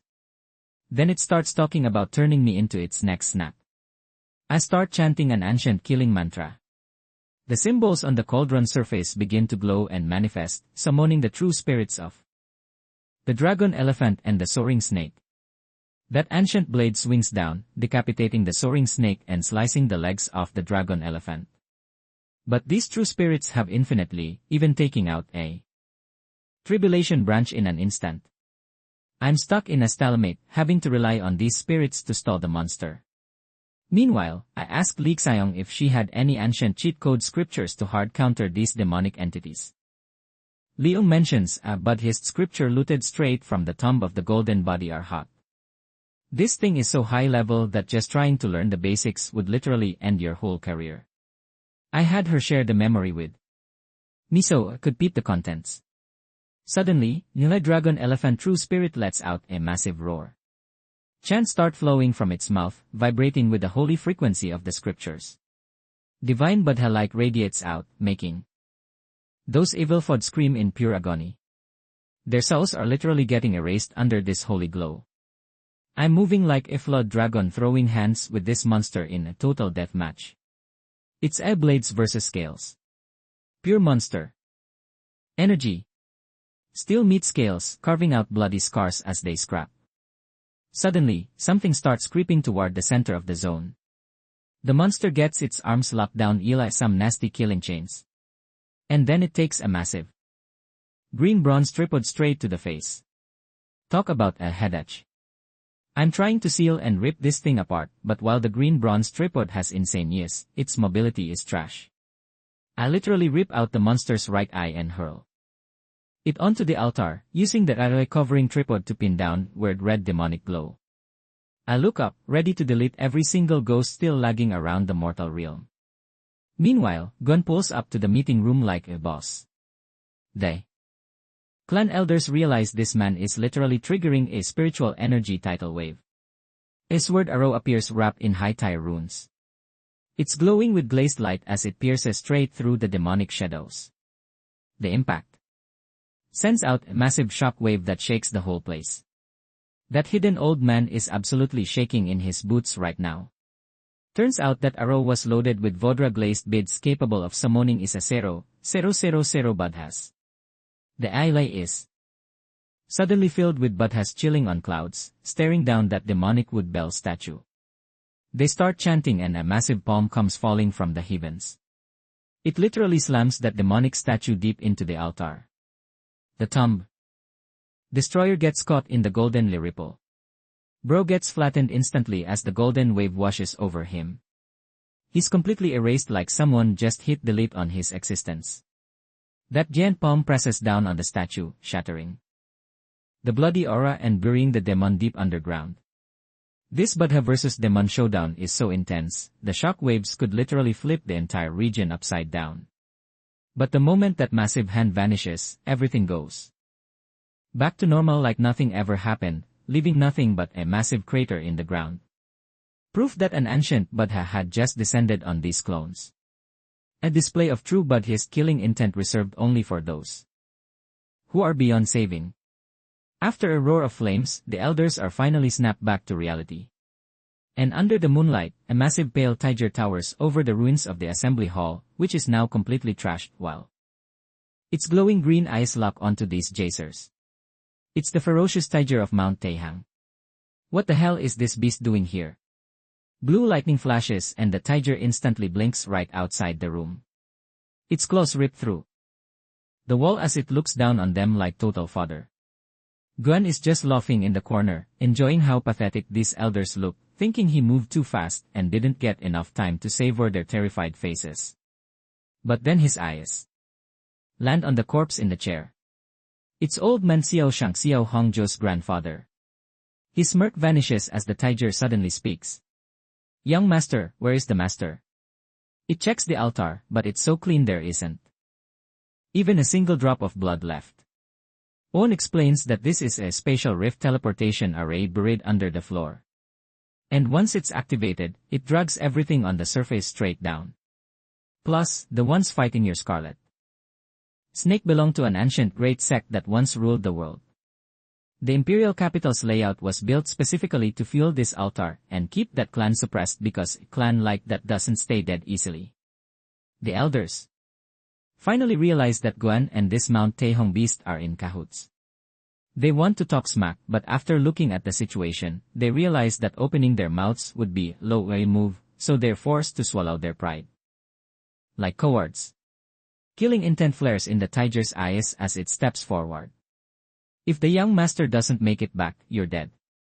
Deep underground, Jiao Hongzhou wakes up but his right eye feels off, making him twig out.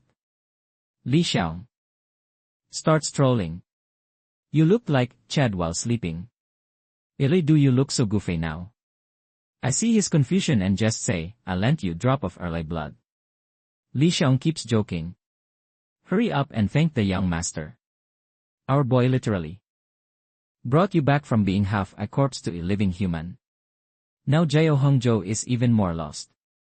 He can't wrap his head around while I keep saving their lives, especially since they heard Gochu had to offer herself up just to get me to negotiate. After all, 35 people on that path were all brutally slaughtered. Finally, Jiao Hongzhou relented, saying, fine, since it's come to this, I'll accept this debt for saving a life. Just shook my head.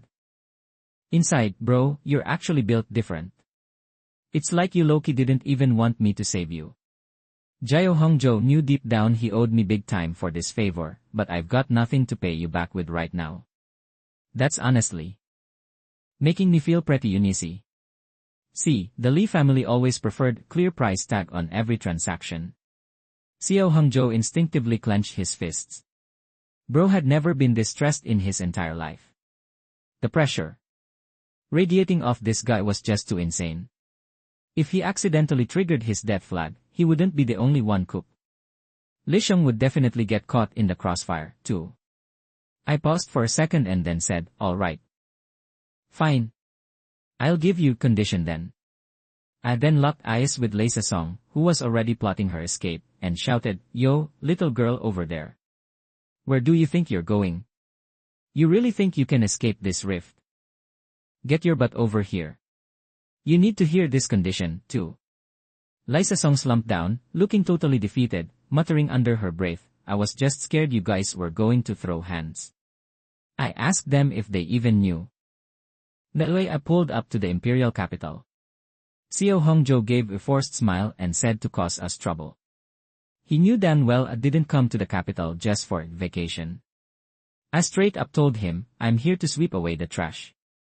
Spirits lingering in the mortal realm. The old fossils get deleted, but the young ones get to stay. I need the young generation to work for me. Once you guys take over your clans, you're going to be in my eyes and ears, keeping those great families in check. I stood up as the heaven-suppressing cauldron began to spin.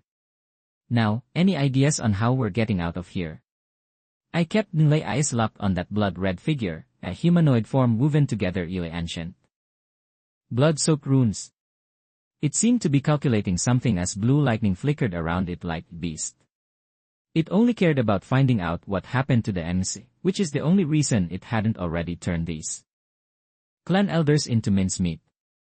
As the moonlight faded, it noticed the black mist was starting to close back in. Gen frowned.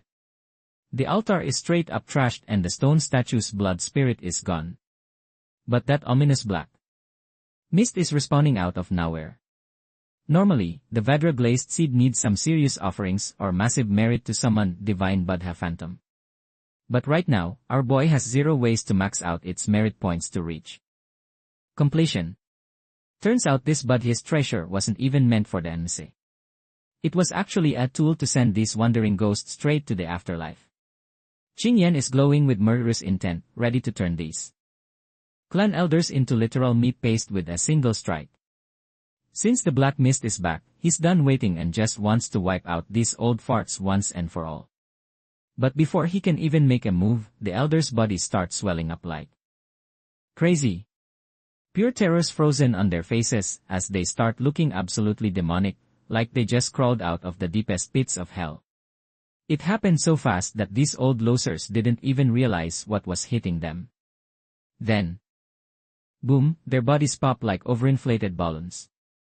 Bolts of blood-red lightning start arching everywhere, twisting into long streaks, surging directly into the massive cracks in the center of the altar.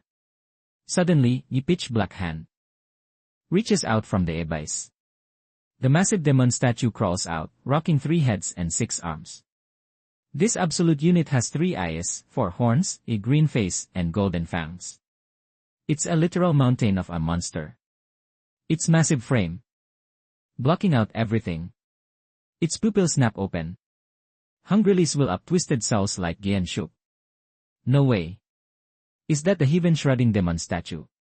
He realized that in this world there isn't a single soul capable of handling this beast. Even that crimson flood dragon from Mount Taihong wouldn't stand a chance. He made it sound hopeless, but honestly, the reality is even more cursed than he described. The demon statue stands tall, literally blocking out the moonlight with its massive frame. That creepy third eye gives them quick side eye before shifting its gaze elsewhere, almost like it's hunting for something specific. Runes light up on a corner of the altar as the statue winds up a punch that literally tears the earth apart. That one hit sends shockwaves through the entire city. Even the folks at the edge of the capital are feeling the vibration. Through the thick smoke you can hear low growls like rolling thunder and the heavy whistling of the wind. High above, a massive red entity is now dominating the area. Down below, Gun mutters, we better start thinking about how to handle that thing. The Crimson Flood Dragon might be outclassed. But right now, it's the only one on the field that can actually throw hands with it. He could have just dipped back to Taihong Mountain and called it a day, but that would mean leaving everyone in this city to get absolutely cooked. Right now, I'm just hovering in midair like a boss, staring down this mountain-sized demon statue. I give it a casual wave like I'm just greeting the family pet. This massive pitch-black shadow, literally looking like a whole mountain range, starts moving toward me and slowly bows its head. I flick in the wrist and the statue starts shrinking in real time until it's barely is a 0 in tall, landing right in my palm. Early ancient bronze cauldron manifests behind me and instantly sealed that statue inside, done and dusted. Meanwhile, over at Chongdae Mountain, this massive bronze-colored figure is hauling it out of the river and onto the shore. It's walking on 2 legs and this absolute unit carrying a massive fish with its beefy arms. Once it hits the land, it casually rips some dead trees straight out of the ground, sending dust and dirt flying everywhere. These are ancient trees that have been growing for hundreds of years with roots buried deep into the earth. But this beast just uproots them like they're nothing. Dozens of golden-haired monkeys, each the size of a grown man, come swinging down from the branches, screaming at the top of their lungs, all hail the great king. We knew the king would get our back and settle the score. The beast speaks up. Don't celebrate just yet. Tonight, you're all feasting like kings. As the moon lights him, you can finally see it. This guy is a massive great ape. His fur glowing with a deep bronze sheen and his pale face looking like it's carved from solid rock. One of the monkeys helping with the food looks up and says, King, you won't believe the news we got today. The great ape tells him to spill it. The little monkey beams and says, one of our kind just went on a rampage in human territory. The great ape stares down at the phone in the monkey's hand, but the screen just flickers with a few words. This video has been deleted for violating community guidelines. Meanwhile, Gen is smashing the cameras on his end, completely unaware that some suicidal cameraman actually climbed onto the roof to catch the whole thing on Apatyu. Standing there looking at the night laye, I realized that demon statue was packing tens of thousands of vengeful souls.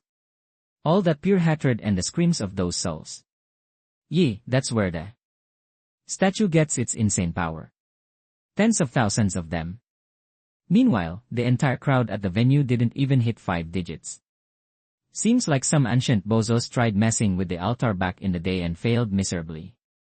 And all those souls have been stacking up until now.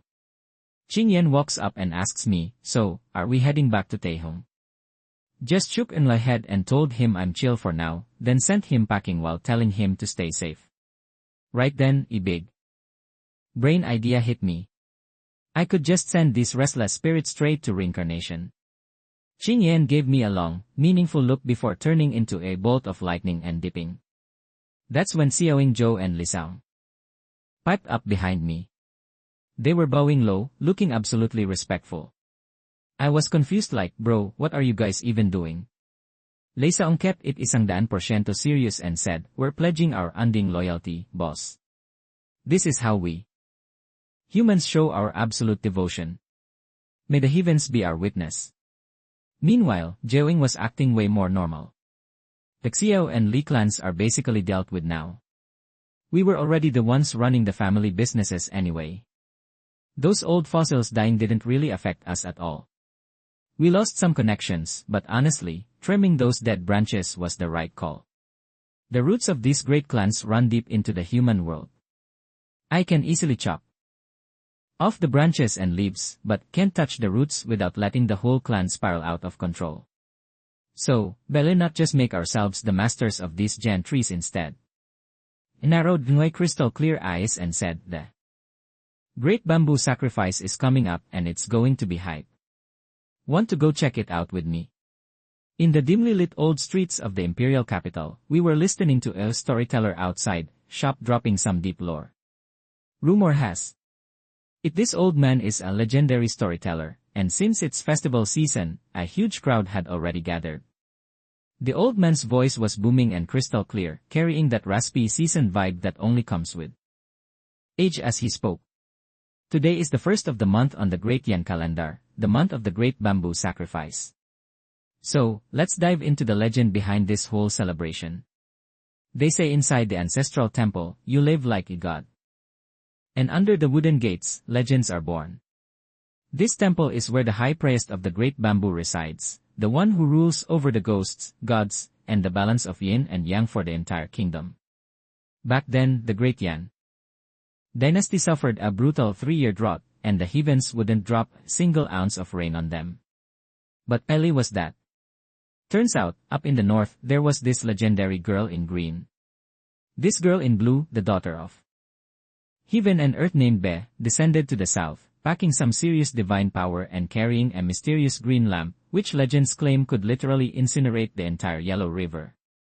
Then there's this great shaman named Su, flanked Eli, menacing red dragon hooted across 4 massive mountain ranges, and the golden sands of Moe just to track down where Nuba lived, sparking a reality-shattering showdown that rocked the world, the Eternal Heavens Shattering War. This creepy ghost-faced Jacer starts chanting in a low growly voice.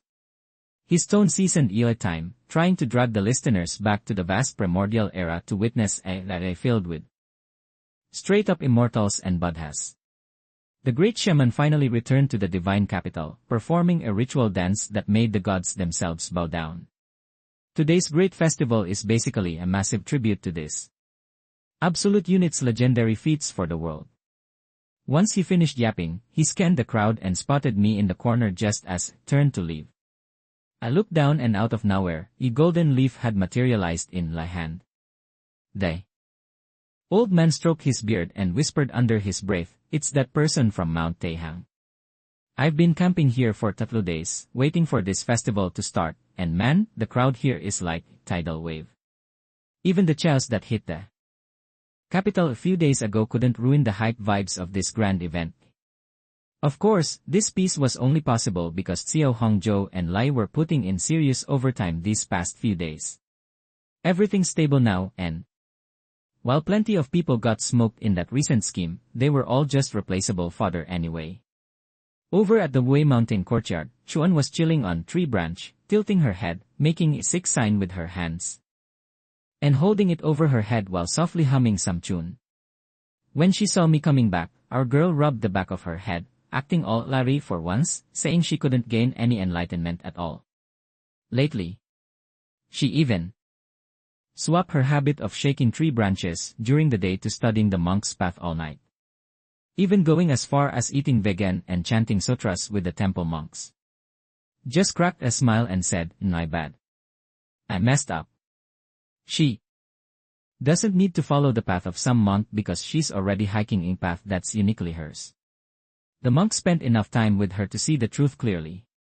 I was the one who misjudged her. This path, according to the ancient scrolls, is the path of true martialism, leaving Chuxan straight up stunned. It seems both the monk and I know who she really is better than she does herself. So, I finally asked her if she was ready to get out of here. At the end of the day, it was her call to make. She's hesitating right now because no matter how much she craves to see the world outside, this is still the place where she's been rooted for literal centuries. After thinking it over, Chian's like, Bet, let's hit your place up first. The moment he looks up, the vibe completely shifts. Just smirk and flex a massive invisible hand, literally uprooting the whole ancient ye tree from the courtyard like it's nothing. Leaving behind nothing but dust and a massive crater in the yard. Once we're back, I'm just chilling on branch, watching King Yan wake up and asking how long he's been waiting. Then I spot this teeny white fox poking its head out from those massive paws. The little fluff ball is snuggled up in the tiger's grip, eyes sparkling with pure spiritual energy. Qing Yan explains that the spirit fox basically sacrificed its cultivation path back then, meaning there's zero chance of it hitting a breakthrough ever again. Now it's just a regular pet with a bit of spiritual flavor. Foxes don't live long, so I'll just stick Yila its side until the end. At least it won't have to spend its days running for its life in the wild anymore. Just smile and say, oh, Yila the way, check out this loot. I whip out that eye-covering cauldron and the runes start glowing like crazy. A few sealed souls start drifting out and these guys look absolutely cooked, twisted from all the torture. You can low-key see the faces of some old Jacers in there. Plus, there's this ominous red glow deep in their souls, the legendary demonic laws. I'm like, I was originally going to send these fodder souls to reincarnation, but since they wouldn't play nice, I'll just grant their wish instead and let them stay as restless ghosts for eternity. Welcome to the world of the living. Then drag these twisted souls over to Qing Yan. Who is shook, saying, I thought you were some holy being who'd hate this kind of dark art. Ever heard of becoming ghost for the tiger? It's an old school legend where souls killed Yila. Tiger become its Cheng ghost doing its dirty work. Basically serving as scouts to find the tiger its next meal. Suddenly, Qing Yan's glowing green eyes flare up. He slams his staff down and these eerie shadows start crawling out. Turns out he's already got a whole squad of refined Cheng ghosts ready to go. This phantom is dragging a lantern-like tool, hurting those fossil tire souls I brought along. Cursed wells everywhere as their souls struggle against the corruption of that savage energy. Look at those twisted faces. These ghosts make actual demons look like amateurs. Too bad for them. Every single one of these runners is getting locked in that lantern. Blue flames cooking them alive. In a brutal process. Choshan isn't about that life and immediately covers his ears. Deadass. The crying from these old Jacers is straight up ear rape. 30 minutes later, those souls are fully processed and condensed into several edgy, hunched-over phantoms. You can see cold, sinister glint in their eyes. Bro, they're still out here skimming. But now, their 200 replays are all for the sake of the malice. Their only goal is making the boss happy.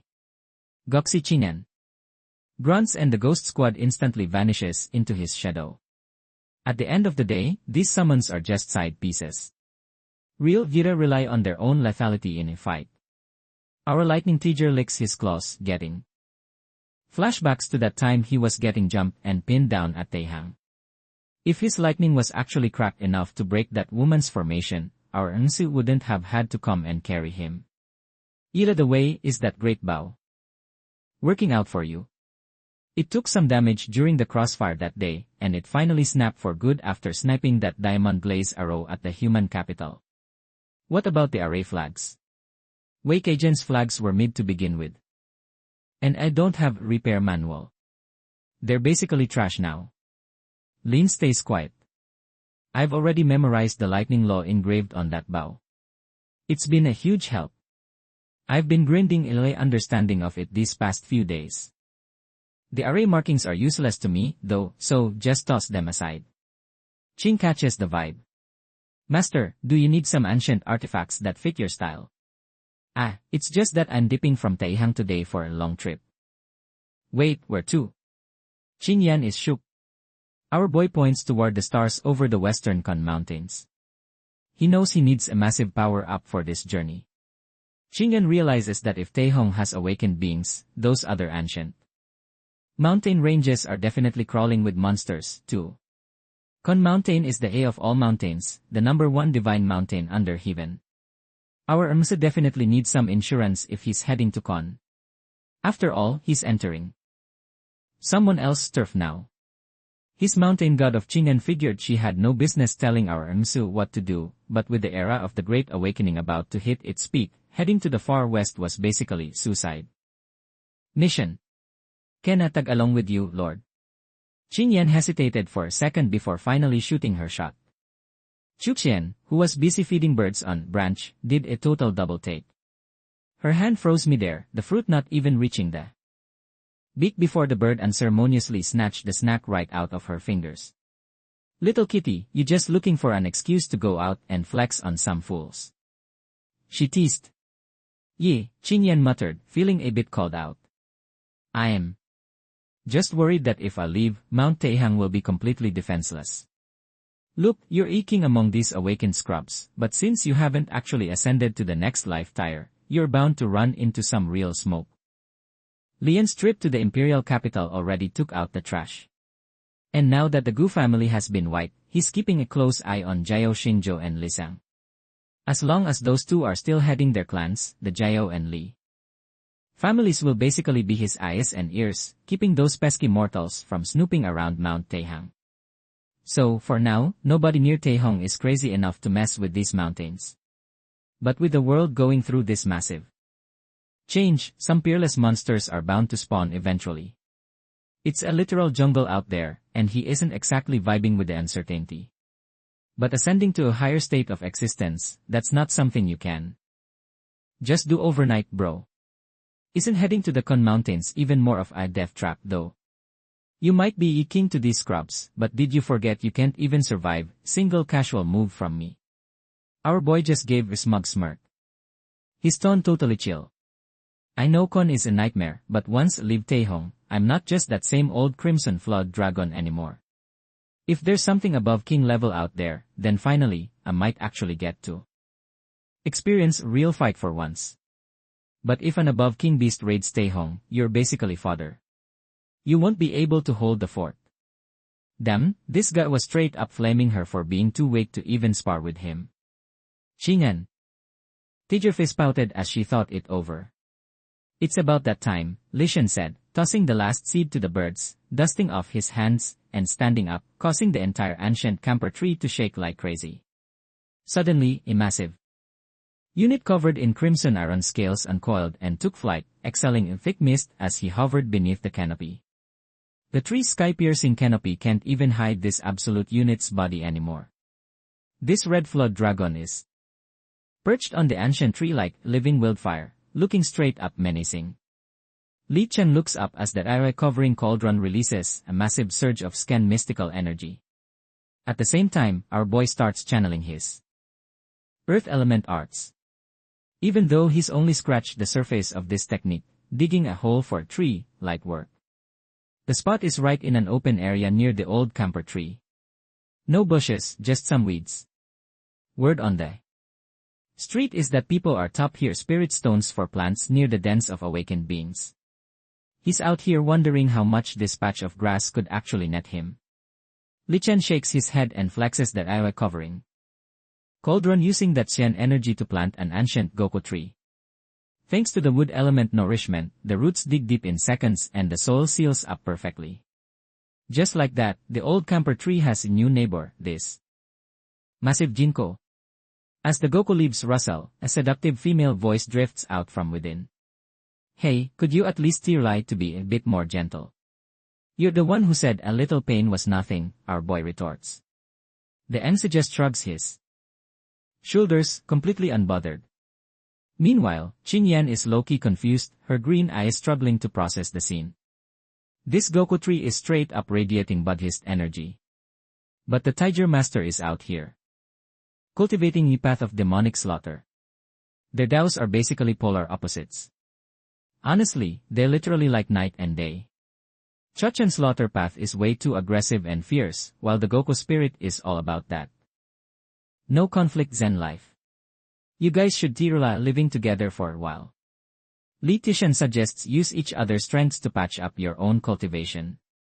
Besides, she's already attained the Buddha hand. Enlightening. Under this tree is a once-in-a-lifetime opportunity. This kind of chance is basically legendary teardrop in the cultivation world. On the other side, Shoshan's voice rings out. Yo, second Tager, how's the vibe here? Lechen says. It's elite. He thought she'd be cooped up in some dusty cave. If that were the case, he'd just satisfy his curiosity and dip for a better spot, but now, the girl draws out her voice. I'm staying here for a few decades. The human world is mid anyway. Nothing to see there. Chuan shakes his head. Watching mountains and rivers is way more stigma than dealing with people. On the flip side, Qingyan isn't nearly as hyped as Choshan is about the new setup. So, when's the move? Big Hu stays silent, locked in deep thought. Laixian catches glimpse of the first light breaking over the eastern horizon. Even as the starlight fades, the heavenly bodies still command their eye.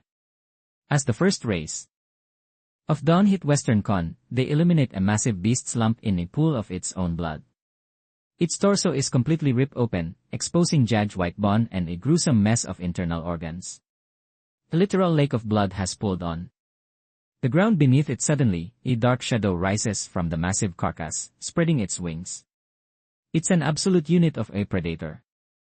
A raptor so fierce its beak looks like butcher's blade, drenched in gore with feathers as hard as black steel. With every flap of those metallic wings, a wicked gale shrieks through the gaps in its plumage. Its lethal talons easily crush the skull of its prey. This beast is straight up devouring this newly evolved creature. Alive. Once the sun fully rises, it takes to the skies, not even sparing a second glance at the leftover scraps. As the massive shadow glides through the peaks, the wind pressure alone snaps trees like they're mere toothpicks. At the same time, deep within the mountain range, other terrifying entities are waking up. They're all moving in the same direction, chasing the light of the morning sun. Those silhouettes look like ancient demons returning to the mortal realm. Mountains bow and forests flatten wherever they pass. Chapter 27. Guided Ila the Stars. As night falls and the Milky Way glimmers above, a massive crimson entity slips into the current, quietly ditching Taihang. Lai's plan is to follow the Taihong River into the Yellow River, then push upstream all the way to the western highlands. The water masks his energy from the rest of the world. Nobody's going to know he's left the building. It's a much cleaner move than flying through the air like some flashy amateur. Honestly, his flood dragon form is just as cracked in the water as it is in the Raila. The only drag is following the river's bends, making it impossible to move in a straight line. Deep in the river, the local fish and shrimp scramble to clear a path for the boss. A scale-armored monster streaks through the depths like a bolt of lightning. He's so massive that it's impossible to even see his full form at once. His coiled body looks freaking endless in the dark water. You're really just going to leave a demon statue back in Taihang like that? The pitch-black silence of the reverb of voice echoes in Lian's ear, not just the statue. If I could, I'd have dumped you off with a crimson flood dragon, too. Before Lian dipped from Taihong, he left behind that terrifying demon statue he snatched from the emperor's chart. That demon statue basically planted a soul key deep inside the spirits of those clan elders. So, our boy let Qingyan cook, refining those elder souls straight into demontia. Talk about a win-win. These old farts didn't want to reincarnate anyway, so he just granted their wish. Plus, it makes it way easier for Qingyan to boss that demon statue around. Even though it lost thousands of ancient souls, it had been hoarding since forever. Once this unit boot its powers enough to hard stop a young spirit realm great demon, or better yet, straight up delete them. At least that's the kind of power the blood-red shadow hyped up to him. Bro, you're heading to Kunlun Spirit Mountain, but didn't even bring the statue that can tank a young spirit demon. King, leaving your best defense behind. That's some invincible levels of confidence right there. The voice sighed, basically saying, if you think I'm being reckless, just say it to my face. From the bottom of the river, the red flood dragon stared at the stars where glowing runes lit up the isla like cosmic ear markers. The grand bamboo sacrifice triggered some ancient seal script to blaze across the heavens. Even after the ceremony ended, those ancient runes stayed pinned to the isla like they were waiting for something. I'm not sure if these star runes will ever show up again, or if Western Con is about to have a massive glow-up or total meltdown. Either way, I can't just sit around and wait. Taihong is in my home turf, so nothing can happen to it besides. It's just one statue that hits like young spirit realm expert anyway. If it's gone, it's gone. Leon literally couldn't care less. According to the Blood Red Shadow, the young spirit realm is the real deal. It's the fourth major stage on the path of cultivation. At this level, you're basically king among millions of living beings.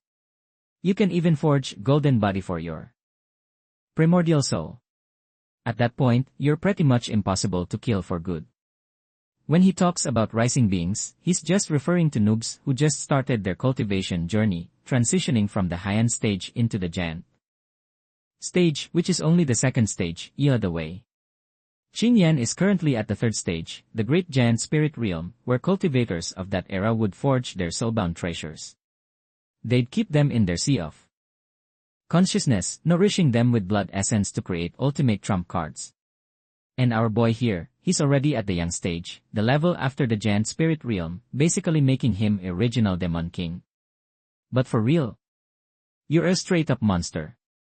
Only at the young spirit realm, yet you somehow deleted one of our clones. Forget that for a second. Do you really have zero memories of the area you were sealed in, or by lie you even got locked up in the first place? Lai asked. This shadow clearly remembers the power scaling and the ranks, the cultivation paths, and some secret techniques. But when it comes to the history of the previous era, his mind is a total blank. Our boy isn't worried about being though. The shadow spirit was literally branded Eli the heaven-covering cauldron, so he can't even think about betraying him. Li Shan is just asking in hopes that this shadow might remember few crumbs of intel. I'm not even a full soul. I'm just a teeny fragment of an external avatar spirit. The shadow says, most of early memories were forcibly nuked when you suppressed me with that weird-looking cauldron. Honestly, the fact that even have the consciousness right now is straight up unbelievable to me. And yet, you're really out here expecting me to remember all that, the shadow says, shrugging his shoulders. As for Riley, I still remember the cultivation realms. And all that other stuff, he shakes his head. To us, those things are too basic, knowing that info is like knowing how to eat or breathe. It's just pure instinct. Chai stays silent for a long time. Is this really the power of the true one? Realm. The sixth great realm of the cultivation path the ancient scrolls call beings at this level lords. When asked how terrifying the true one realm sect ancestors were, the bloody shadow kept it isang dan with him. If it's just an average young god, his avatar could literally delete them with a flick of his wrist. One-shotted, imagine being one of the top-tier powerhouses of the current era, only to realize you'd get folded Eli, single avatar that's been sealed for tens of millions of years. It's not even a fight, it's a slaughter. Chai excels at the bottom of the river, sending a trail of bubbles popping to the surface. Roy's road to the top is still way too long. The current gets wild as they approach waterfall. The crashing water sounding like straight thunder. Chai is heading west where the terrain starts getting steeper. The splashing water scares off a little deer drinking near the shore. Suddenly, the water flashes, and this absolute unit of a creature raises its head. His rugged face is covered Eli, demon mask that looks like it's made of ancient bronze.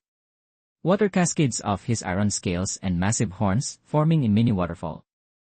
For a split second, that dragon-like creature stands up. His red body looking like the pillar of flame rising from the river. He clears the waterfall in an instant and dives back into the depths. Yila the time the last ripple hits the shore, everything is dead silent, like nothing ever happened. Deep within the Kunlun Mountains, right on the cliffside, there's a cave carved directly into the jagged rock. The wind is literally cutting like a blade, leaving deep gashes in the cliffside. At the cave entrance, there's a fox statue with 4 sticks of incense and festive red couplets, giving off some seriously eerie vibes. Great Fox Immortal, have mercy. Please spare my life. I'll grind Enwe cultivation harder. I swear I'll satisfy you. Inside the cave, this middle-aged Jude is kowtowing for his life. His chubby body curled up like he's trying to glitch into the rocks. He's bowing toward a void of absolute darkness and silence.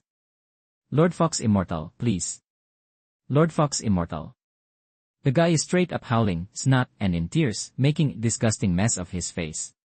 He's basically swallowing his own tears as they drip while several figures sit cross-legged around him like statues. They just watch him blubbering, their eyes showing zero motion, total nil energy. Their skin has this weird polished glaze like ceramic dolls, looking more like clay figures than actual humans. Then, a pair of glowing blue phoenix eyes opens in the darkness, staring down at our boy. Honestly, I really did trust you. I believed you'd master the great law eventually. A seductive, lazy voice echoes through the cave. Before the guy can even feel relieved, the voice drops a bombshell. But rules are rules. Someone has to be eliminated every single day.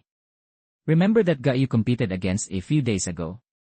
Didn't we just toss him out? You were totally down with the rules back then, weren't you? His pupils shrink and his face goes pale. He knows he's cooked. Then want to challenge her. He looks up with a twisted face and points a trembling finger at a young girl sitting in the corner. Fair enough. Fair enough. The voice in the dark sounds nonchalant. After all, it's just following the script. Wu Jing Xiao. It looks like your uncle wants a piece of you. Chapter 28. Infinite. The girl doesn't even blink. She just stands up and walks into the center of the cave like a total boss. The uncle stands opposite her, wiping the snot off his face as he tries to lock in. He knows this is its game over for real. This whole nightmare started as a company summer trip to the Kunlun Mountains to see some mythical scenery. Back then, he was just a low-level manager acting like a big shot. He even brought his cousin's family along. Out of that family, while they were traveling, everything hit the fan and a massive disaster struck. The clouds over the Kun peaks literally shattered, revealing an endless range of majestic mountains stretching for thousands of miles.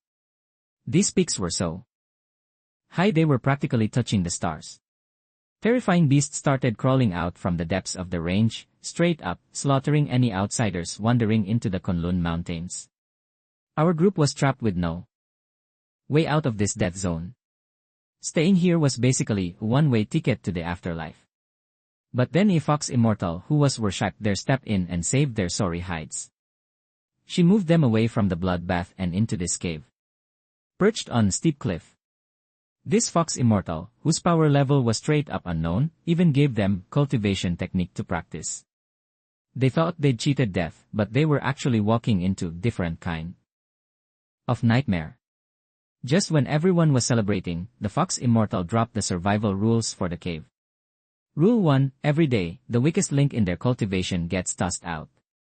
Rule 2, the loser being kicked out can challenge anyone else to a duel. If they win, they swap spots, and the person challenged has zero right to refuse. What was supposed to be sacred land turned into literal battle royale, and their numbers dropped until only is a zero. People were left today. A few days ago, this guy was the one who challenged his own cousin to a duel, who also happens to be the father of the girl standing right in front of him. After winning, he personally yeeted his cousin off the cliff. From what he could see, the girl's cultivation was definitely mid and shouldn't be up to par. But somehow he was the one being discarded today. He thought, maybe the fox immortal's eyes are failing her because there's no way it should be like this. The Jude gulps, staring at the girl while his mind races with schemes. Again, a voice echoes from the shadows, and our guy charges in, his body glowing with a faint blue light as he closes the gap.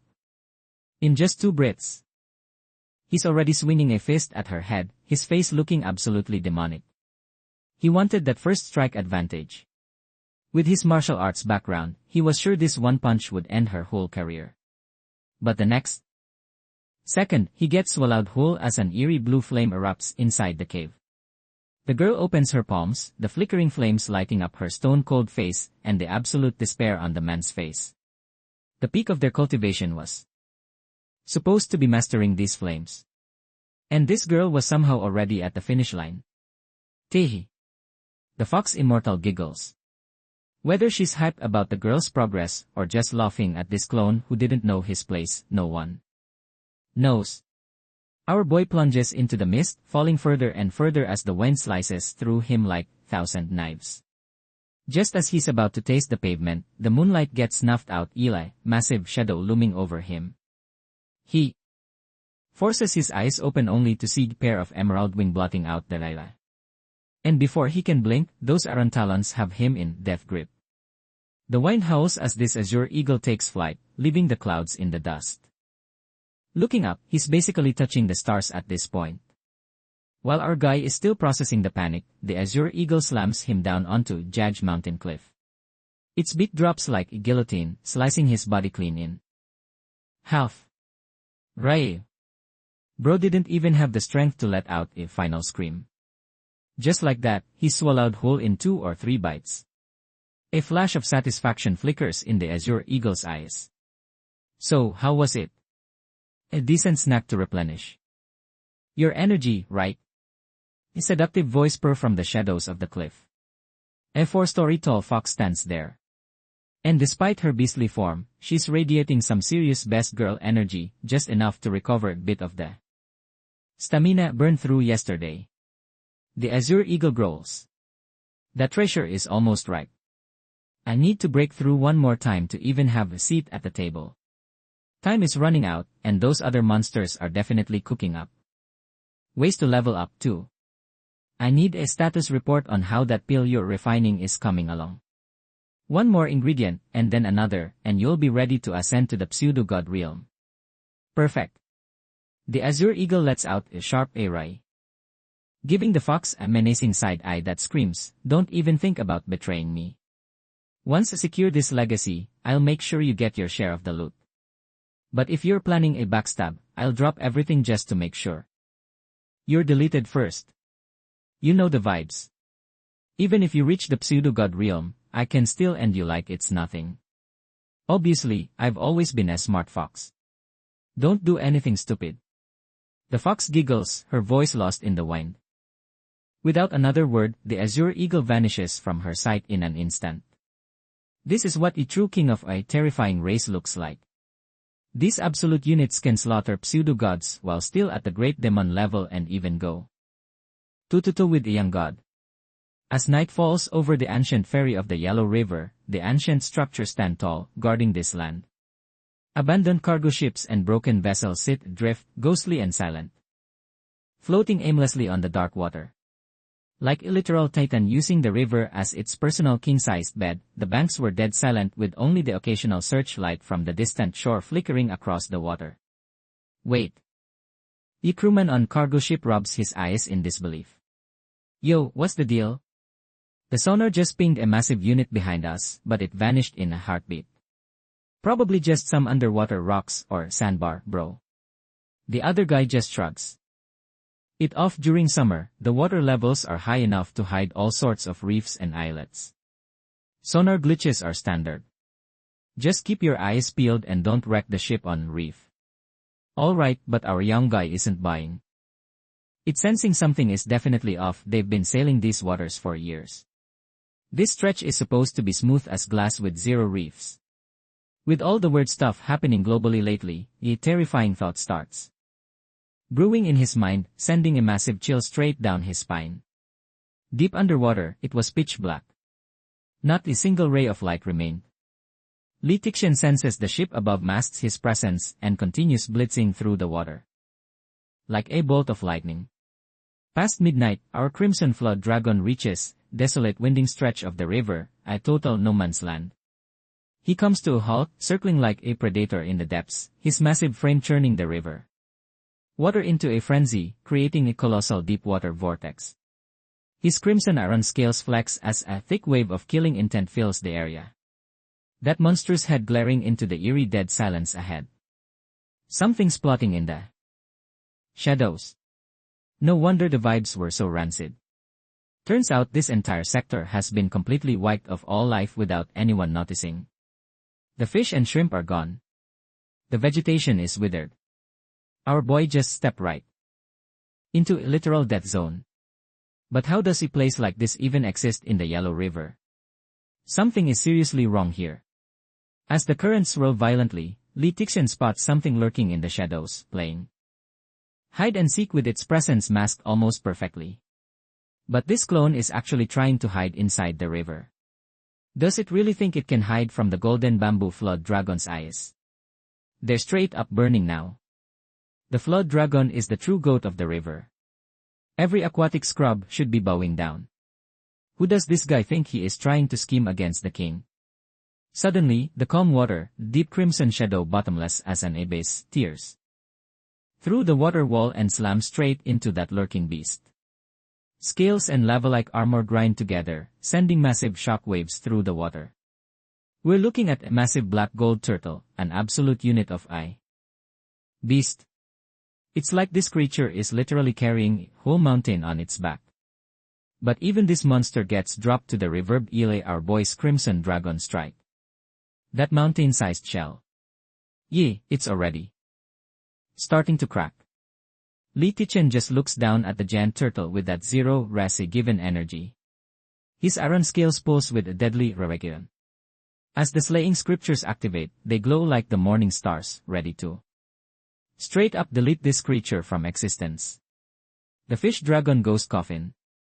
Ziwan, spare no life. Lord Dragon, mercy. The giant turtle flails its limbs, desperate to survive. It's stretching its neck out as far as it can, screaming for its life. But our crimson flood dragon doesn't care. The scriptures keep chanting. He's radiating pure unadulterated killing intent. The old turtle is shaking. This aura feels like it's a 0,000 blades piercing his skin. Bro is literally paralyzed with fear.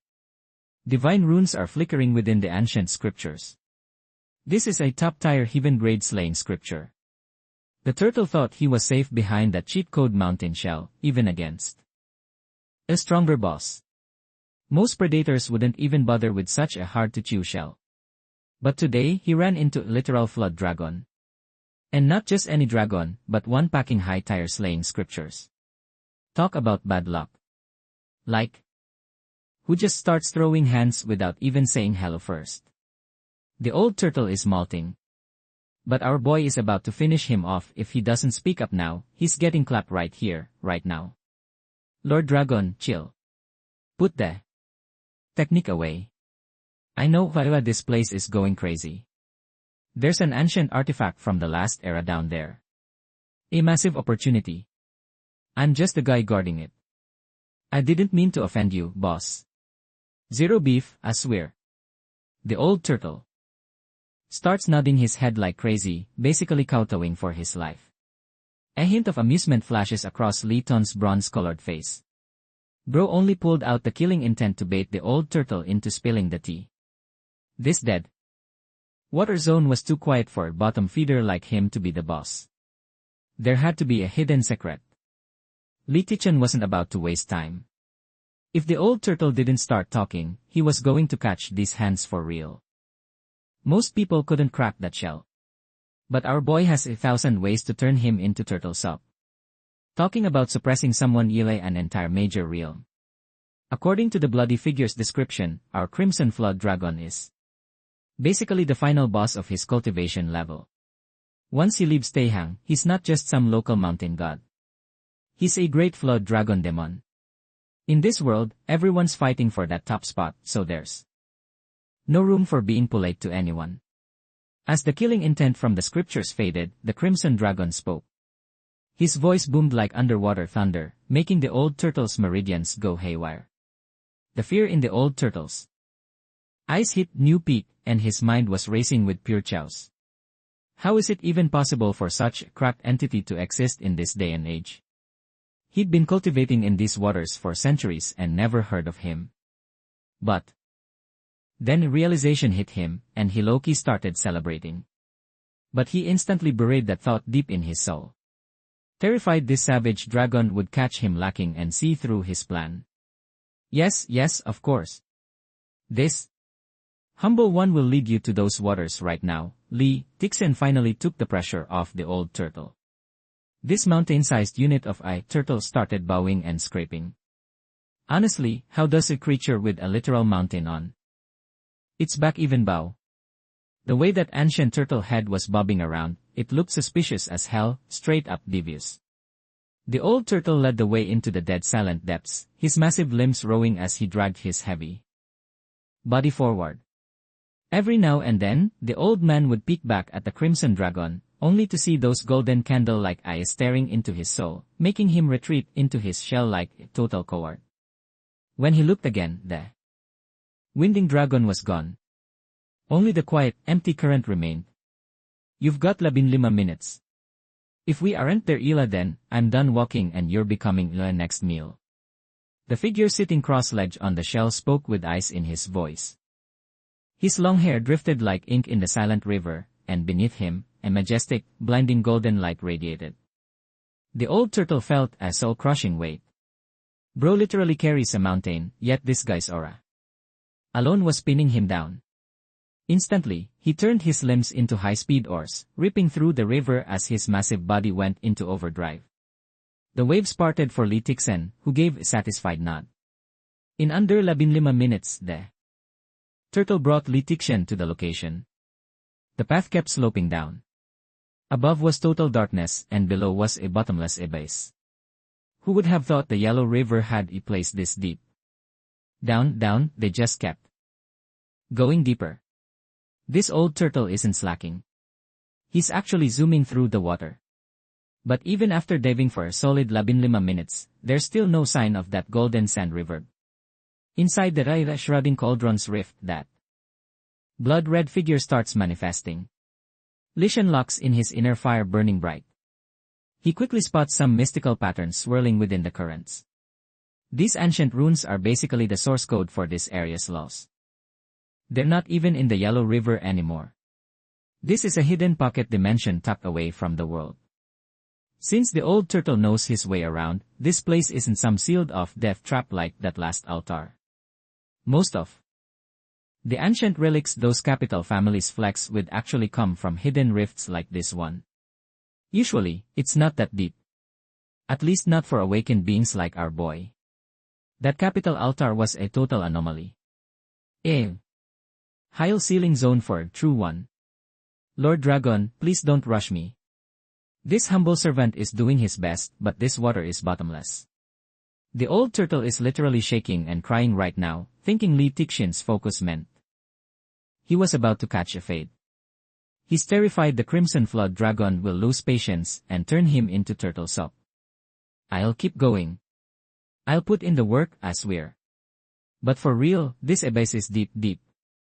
I've been chilling in this spot for ages. And even I've never seen the bottom. That weird artifact floated up from the void during an earthquake, still covered in broken ceiling chains. The turtle keeps yapping, but he doesn't notice Lee Tixin's expression doing a complete 180. Wait, this isn't a ceiling point. The blood-red figure reads the Crimson Flood Dragon's mind like a book. It calmly says, you think ancestor-level beings are just spawn camping everywhere? They're not common fodder. Whatever's down there is likely just a rare relic, exactly like this turtle said. Our boy stays silent and just shuts his eyes. He waits until the water gets so cold it's literally bone chilling before opening his eyes to realize this isn't just a river anymore. This is straight up the yellow springs of the underworld. He notices the shell of the old turtle he's riding is starting to its whole ass formation is wrapping around his body, locking out that 9 nether level chill. Even the old turtle had to pop his defensive skills just to stay alive, trying to tank the freezing energy leaking from the abyss. But our boy Lian, he's just built different and can still tank this hit raw, thinking he could probably dive even deeper if he wanted to, but there's literally no need for that right now. He just wants to see what kind of game this old turtle is trying to play. When the turtle saw the Red Flood Dragon's insane power, a flash of greed crossed his eyes. Ro thought he was being sneaky, but to Lai and Shani, he was basically transparent. Lord Dragon, we finally arrived. The old turtle stopped diving and flared his formation. But even then, a layer of frost started coating his shell. The old turtle kept glancing at the figure on his back. And man, that resistance to the freezing chill is straight up terrifying. He originally planned to use this cold hell to test the red flood dragon's limits, basically trying to calculate his chances of success in his head. But the result, it's making him lose his damn mind. But he's already in too deep. There's no turning back now. The treasure hidden in the cold abyss is actually afraid of this red flood dragon. And that ancient artifact is exactly this place is a total dead zone. The old turtle whispered under his breath. Li Shen looked up and saw a crystal-looking coffin just chilling there in the middle of the endless darkness. And it's sized exactly like an ancient human coffin. The coffin is wrapped in arm-thick iron chains. Surrounded the absolute silence and darkness of the abyss. But wait, this coffin is actually glowing with a silver-white light. Almost like there's a hidden moon behind it, casting a soft glow, letting you see every ripple in the water under that radiance. The old turtle stopped a safe distance away and didn't move an inch while Lian just sat there on the shell, vibing. Lele, isn't he moving? The old turtle cursed in his head. Lele, is this flood dragon so damn calm right now? Does he have that much peak-level confidence? Or is he just so that he should be charging in and snatching that ancient artifact already? Oh Lord, that creepy coffin is surrounded some seriously scary freezing energy.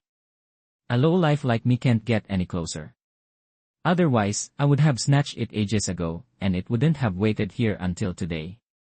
The old turtle tucked his tail in shame as Lin asked, exactly, how old are you anyway? Out of nowhere, Lian drops this question on him. The old turtle is shook but still caps. I've lived in these waters for like 4,000 years. What's with the sudden interrogation? Over 1,000 years old. No wonder you think you're slick enough to hide your schemes. The sandstone is cool as cucumber. While the old turtle's face is straight up doing gymnastics, the old clone is still trying to keep his mask on, forcing himself to keep playing the innocent servant role. What do you mean, master? This humble one doesn't quite get it, bro. You were literally grinning the moment walked in here, planning to use that creepy ancient coffin as an altar to sacrifice me. You're really trying to offer me up to these waters alive. Boom. The turtle's pupils shrink and the killing array on his mountain-like back starts glowing. Since he's been called out, there's no point in playing pretend anymore. The Underworld Emperor's killing array flares up, manifesting phantom mountains in the air. But our boy Li Shen is still just chilling on the turtle's back, casually watching the array that's supposed to seal him. So, you're going to use these mountains to crush me? Bold move. The old turtle roars, spitting out a mouthful of essence blood to overclock the killing array.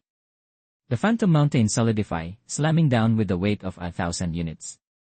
He's finally going for the kill. The old turtle immediately pulls out his ultimate trump card.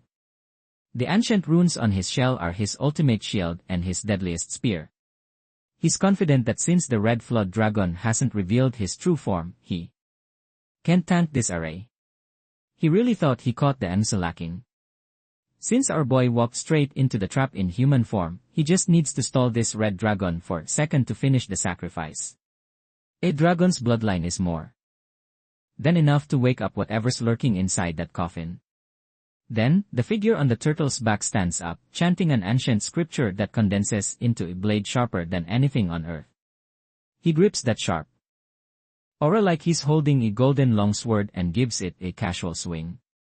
A golden tide washes over the old turtle, ripping the killing array to shreds and slicing clean through the turtle's massive back. His internal organs are exposed, blood spilling everywhere despite that unbreakable shell. The cut is so smooth, it literally looks like a mirror. The light instantly fades from the old turtle's eyes. That one swing was basically like deleting a mountain and snapping his life force at the same time. As the golden blade dissolves into light, Lian watches it vanish from his palm and just shakes his head. Bro is really disappointed. A 5-element slaughter art metal form, this is the real deal. A supreme killing technique that's straight up terrifying. Too bad our boy can't even hold on to this condensed edge for long. Once it leaves his body, it's basically use it or lose it before it dissolves into nothing. He forged this when he left Taihong, literally weaving dawn's first light with the setting sun. The energy is so unstable he doesn't even dare to keep it in his body for too long. Honestly, if this old turtle hadn't pulled up right now, our boy would have just let this lethal energy dissipate into thin air. That would have been a major since refining twilight light is a once-in-a-blue-moon opportunity. Ever since the five-element slaughter art, he's been hunting for a breakthrough in this metal form. He finally hid it this morning. Who knows when he'd get another chance like this. So, he's actually low-key grateful this old turtle offered himself up as a target. Time to use him as a sacrifice. Blood fills the water, getting sucked into that creepy coffin like a vacuum. As the moonlight hits different, the dying turtle is making his final play. This was his whole plan for baiting the red flood dragon here. The coffin starts glowing, and these transparent dragonfish patterns begin swimming around the surface. The old turtle has been seeing for this coffin for ages, finally sparking a teeny connection. His plan was simple. Use the array on his back to stall, then let whatever's in the coffin delete the red flood dragon. But that one metal form slash was too cracked. It straight up shattered the turtle's lifeline in one hit. Moonlight pierces the darkness, making the coffin turn more and more transparent. Those semi-transparent dragonfish are now swimming out of the patterns. They're teeny like regular fish, but they've got horns and tails like legit baby dragons. They're out here hunting for a snack in the dark, and their dead eyes finally show some joy. These nameless things are absolute menaces that wipe out any life force they touch. Usually, the turtle stays far away whenever he lets these things out and just stays low and hides. Once they've had their fill, they head back and feed all that stolen life force to the inner coffin. After all that grinding, the seal on the inner coffin is finally starting to crack. And just like the outer layer, it's starting to go full transparent. It just needs one more high-tier great demon to be the main course. Then he can finally pop the lid on this thing and claim some legendary primordial treasure from the ancient eras. That's the only reason he was camping in these. Bro thought he was dealing with a mere snake. But he accidentally poked a literal flood dragon. That ancient opportunity completely blinded his judgment. Since he sacrificed the very waters he called home for a century, his greed became literal bottomless pit. At this range, if those dragon carp decide to swarm, it's game over. Both him and the red worm are straight up cooked. Catching the scent of fresh blood, the dragon carp swarm starts closing in like they haven't eaten in decades. The blinding glow from their scales reflects in Leon's eyes. It looks like a cosmic cycle of the sun and moon rising all at once. These fish form shimmering death vortex completely surrounding the old turtle. The smell of blood is driving them wild, but they're too terrified to actually make a move. Because the absolute unit standing on the turtles back strikes fear into their very souls. They don't want any smoke with him. The old turtle is coping hard, thinking maybe his sacrifice actually worked. He really thinks this dragon carp finally recognize him and won't just turn him into a snack like some nameless fodder. But wait, Lishan realized the truth. These fish aren't being respectful. They're just straight up ducking him. He plants his foot on the half-dead body of the old turtle. Suddenly, that massive red unit surges into the air. Its iron scales look cold, heavy, and honestly terrifying. The red worm uses its massive tail to wrap around the turtle like literal boa constrictor, and then it just eats him even closer to the coffin. The dragon carp swarm follows like a flood of starlight, lighting up the whole place. Alien can still see the parts of the turtle the swarm hasn't reached yet. Its muscles are twitching, and its soul is basically fading into the void. It's getting devoured Yila the school, one bite at a time. These fish are so efficient that not even a single drop of blood chai escapes. The old turtle is completely wiped from existence. Not even a single bone is left. Talk about being fodder. Having finished their mukbang, the dragon carp line up to head back to the coffin. But instead of going straight back, they take little detour through the depths. They specifically swim past our massive red worm and give a little nod of respect. It's like they're thanking this top-tier alpha for providing such a premium meal. The coffin turns completely transparent as the iron chains finally drop. The dragon carps settle back onto the surface of the coffin and transform into rows of incredibly detailed ancient runes. The red worm swirls through the water, closing the distance. Now that the coffin is clear, the aura inside is exposed for everyone to see. Turns out it's just a dead object.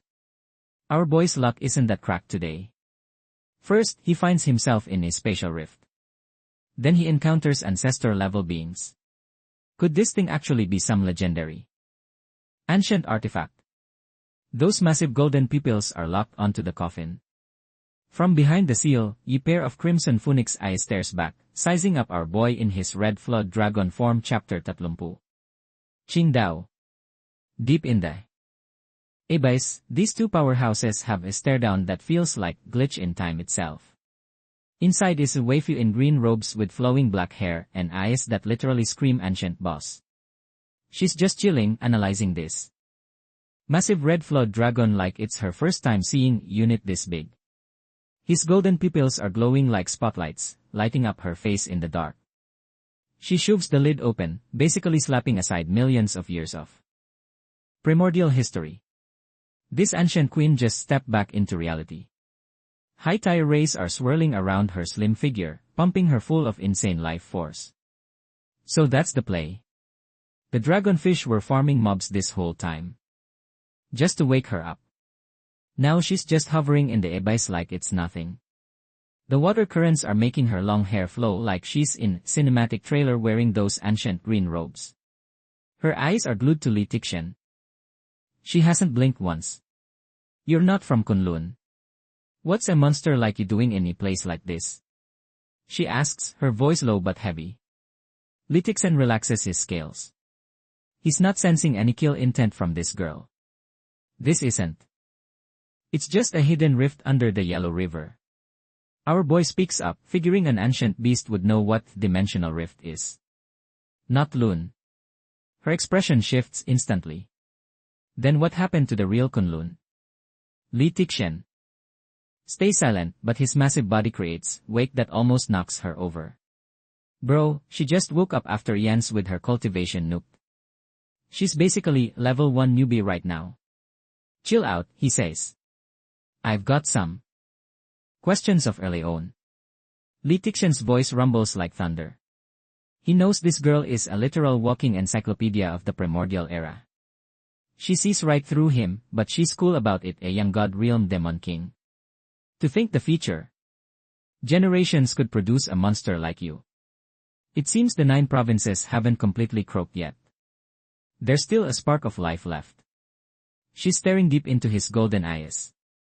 The 9 provinces. Leaks is confused. Is that what they used to call the world? She looks at him, waiting for an answer. Then she mumbles to herself, maybe it's for the best that the name 9 provinces is dead and buried. Everything that was meant to vanish is already gone. The old world in this current era, they've got zero connection now. The sadness in the girl's eyes ebbs and flows like a tide before she locks it down and regains her cool. I am Qingdao, the divine messenger serving under the queen, mother of the west of the Kunlun Mountains.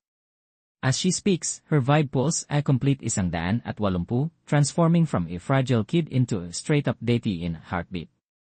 Crimson Dragon, spill it. Why are you here? I've only got one request. Help me get back to Kon. This pocket dimension has to be buried deep within the Kon Forbidden Zone. If I'm here, we're definitely inside the Holy Mountain. Something's gone sideways and I can't even fathom what happened. There's no way I'm just sitting around doing nothing while the mountain is in chaos. The literal Likia of Kunlun are manifesting right in front of Lai Jigsayan's eyes. Absolute cinema. The divine messenger of the goddess of Kunlun herself stands before him. Our boy realizes he's just stumbled upon secret that's been buried for eons, including the mystery of those stars lighting up the Layla. Looking at Chinga, everything confirms it the ultimate Secrets are hidden deep within those ancient holy peaks of Kon. Our crimson dragon mutters, chant, and suddenly, massive green bronze tripod manifests above his head, radiating ancient life force. Your life force is cooked, but this heaven shredding tripod can keep you from flatlining. Right now, Qingdao is basically on life support, surviving on the scraps of vitality the dragon's been feeding her, but Lai Jian can feel her life force draining away like you. Battery at 1%. He shows her some ancient records of the current world. Take a look at these archives and tell me what the hell happened back in your day and what's the deal with the world right now. If you're heading to Kunlun, we're rolling together. The girl stares at that green bronze tripod, completely stunned. She realizes something and her voice starts shaking. The 5 elements laying art, how the hell do you know technique like that? Wait, now Lian is the one caught off guard. This ancient sutra was a gift from Taihong Mountain. He didn't think it was on the level of those primordial god-tier manuals, but obviously she knows there are barely any manuals of this insane rank left in existence. Chingo just shakes her head. I can't believe a supreme ancient sutra like this is still floating around in the 9 provinces. It's unthinkable. She thought the fact that this era could even produce a spirit mutation was wild enough. That was shocking enough, but a flawed dragon flexing a supreme ancient sutra that's actually broken. She gives our crimson dragon dead serious look before suddenly letting out a soft laugh like ice finally cracking on a spring stream. She's genuinely hyped from the bottom of her heart that maybe in another 1,000 years the 9 provinces will finally birth another one of those legendary Isasero heavenly species.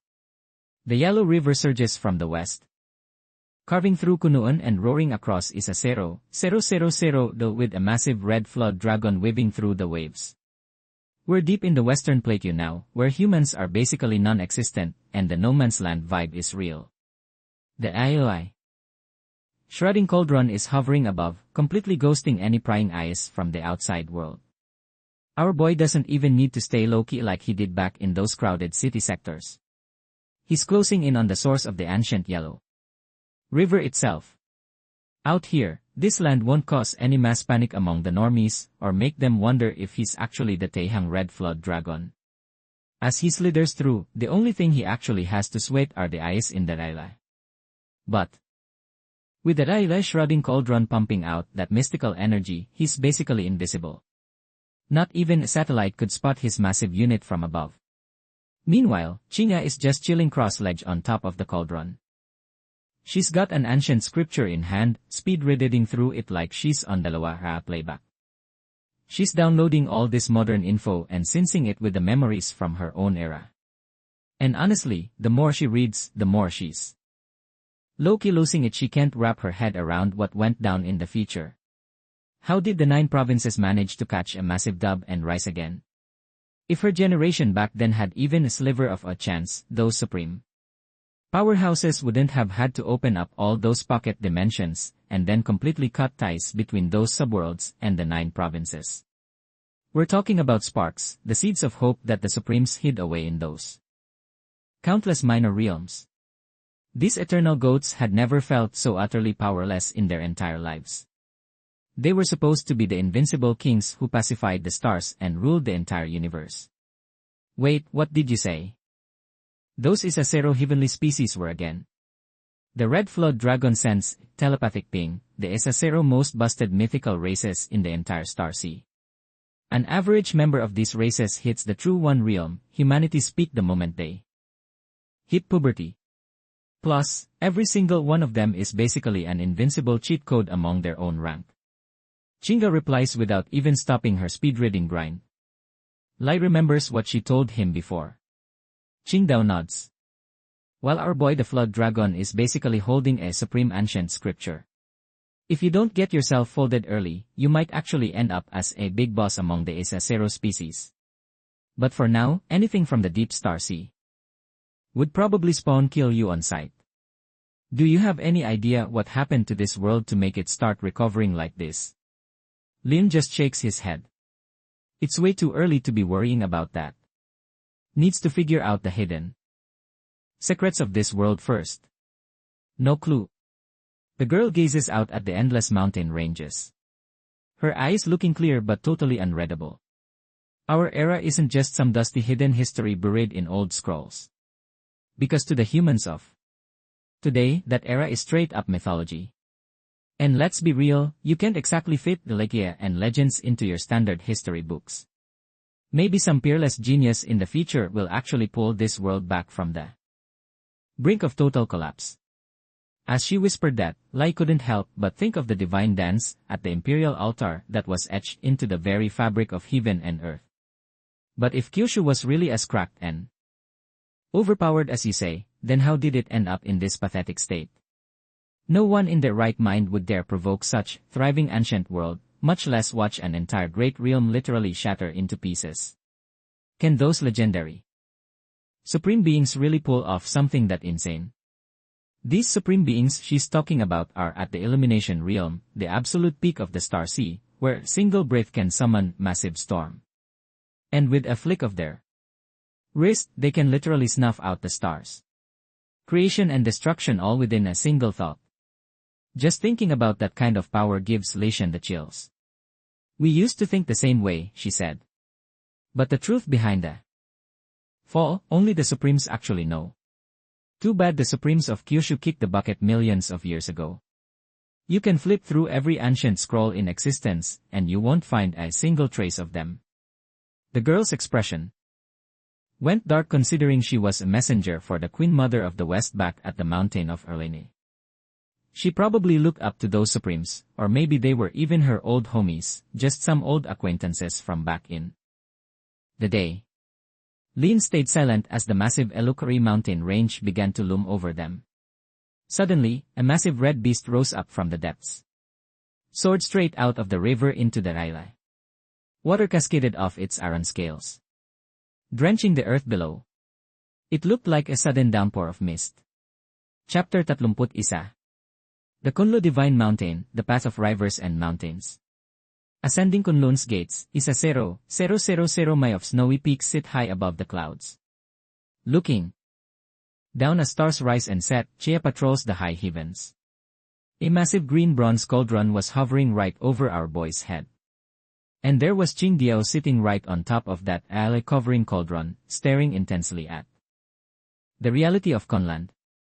Could this really just be an Elukari shadow beneath the starry ally? Bro, even can't believe this is supposed to be the legendary Mount Kunlun. Our best girl can't help but feel emotional seeing this. Compared to her memories, the difference between this place and the real Kun is like comparing teeny firefly to the freaking moon. As they approach the range, Lishan stops dead in his tracks, sensing something is straight up wrong with these ancient peaks. Wait, did you notice it, too? The girl shifts her gaze toward Kun. The real Kun mountains are currently draped in darkness, and dawn is just around the corner. The endless snowy peaks sit under a pale moon. And our boy, in his crimson flood dragon form, decides not to just dive headfirst into the range. He spots a domain, a massive energy field descending from the clouds of ancient Kun locking down the entire world below. This isn't just the mountain's natural recovery. Someone is manually gatekeeping this place. Best girl knits her brows while Leon enters big brain mode to assess the situation.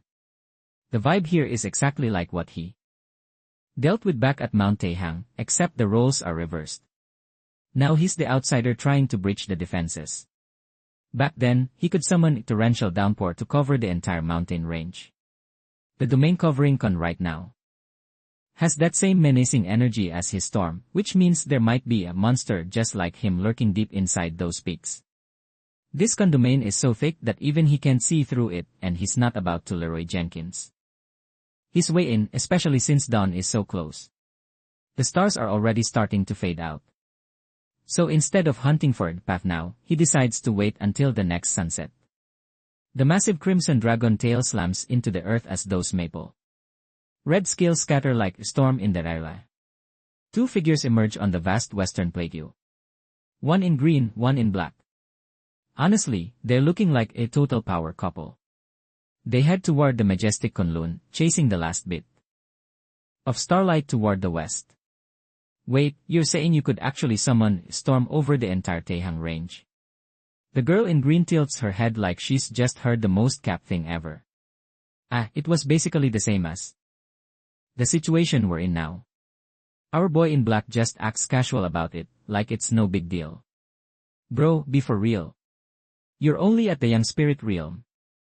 The Qingdao is losing it. The Taihong range is one of the rarest ancient dragon veins in all of Kyushu. Even if Kyushu is in slumber, there's no way young spirit realms they've but actually pulled it off, just like those high-tier beings whose domains are massive enough to swallow all of Kunlun. Our girl falls into deep thought. The entities from Mount Taihong call you their mountain god. Lai catches Qingdao spacing out. Yo, you got any leads or what? Zero. Best girl shakes her head. In the Lei era, we didn't have these mountain gods or whatever deities you're talking about. Plus, why would those ancient divine peaks even need a god to run them? Those mountains are literally the a gods themselves. Qingdao catches up and gets right in Lishan's face, giving him the ultimate ocular pat down. Her phoenix eyes are wide open, looking like she's trying to count every single eyelash on our boy's face while her last two brain cells work overtime. What are you doing? Lin asks. This girl's lived for hundreds of thousands of years at least. If you count the time she spent sealed in a coffin, we're talking tens of millennia. But man, her personality is still surprisingly lively. Our boy thinks that maybe some cultivators are just built different, keeping that purency energy from start to finish. I'm wondering if you're actually a flood dragon, like some ancient life form just using a dragon body as a vessel. So, you're saying I'm literally Mount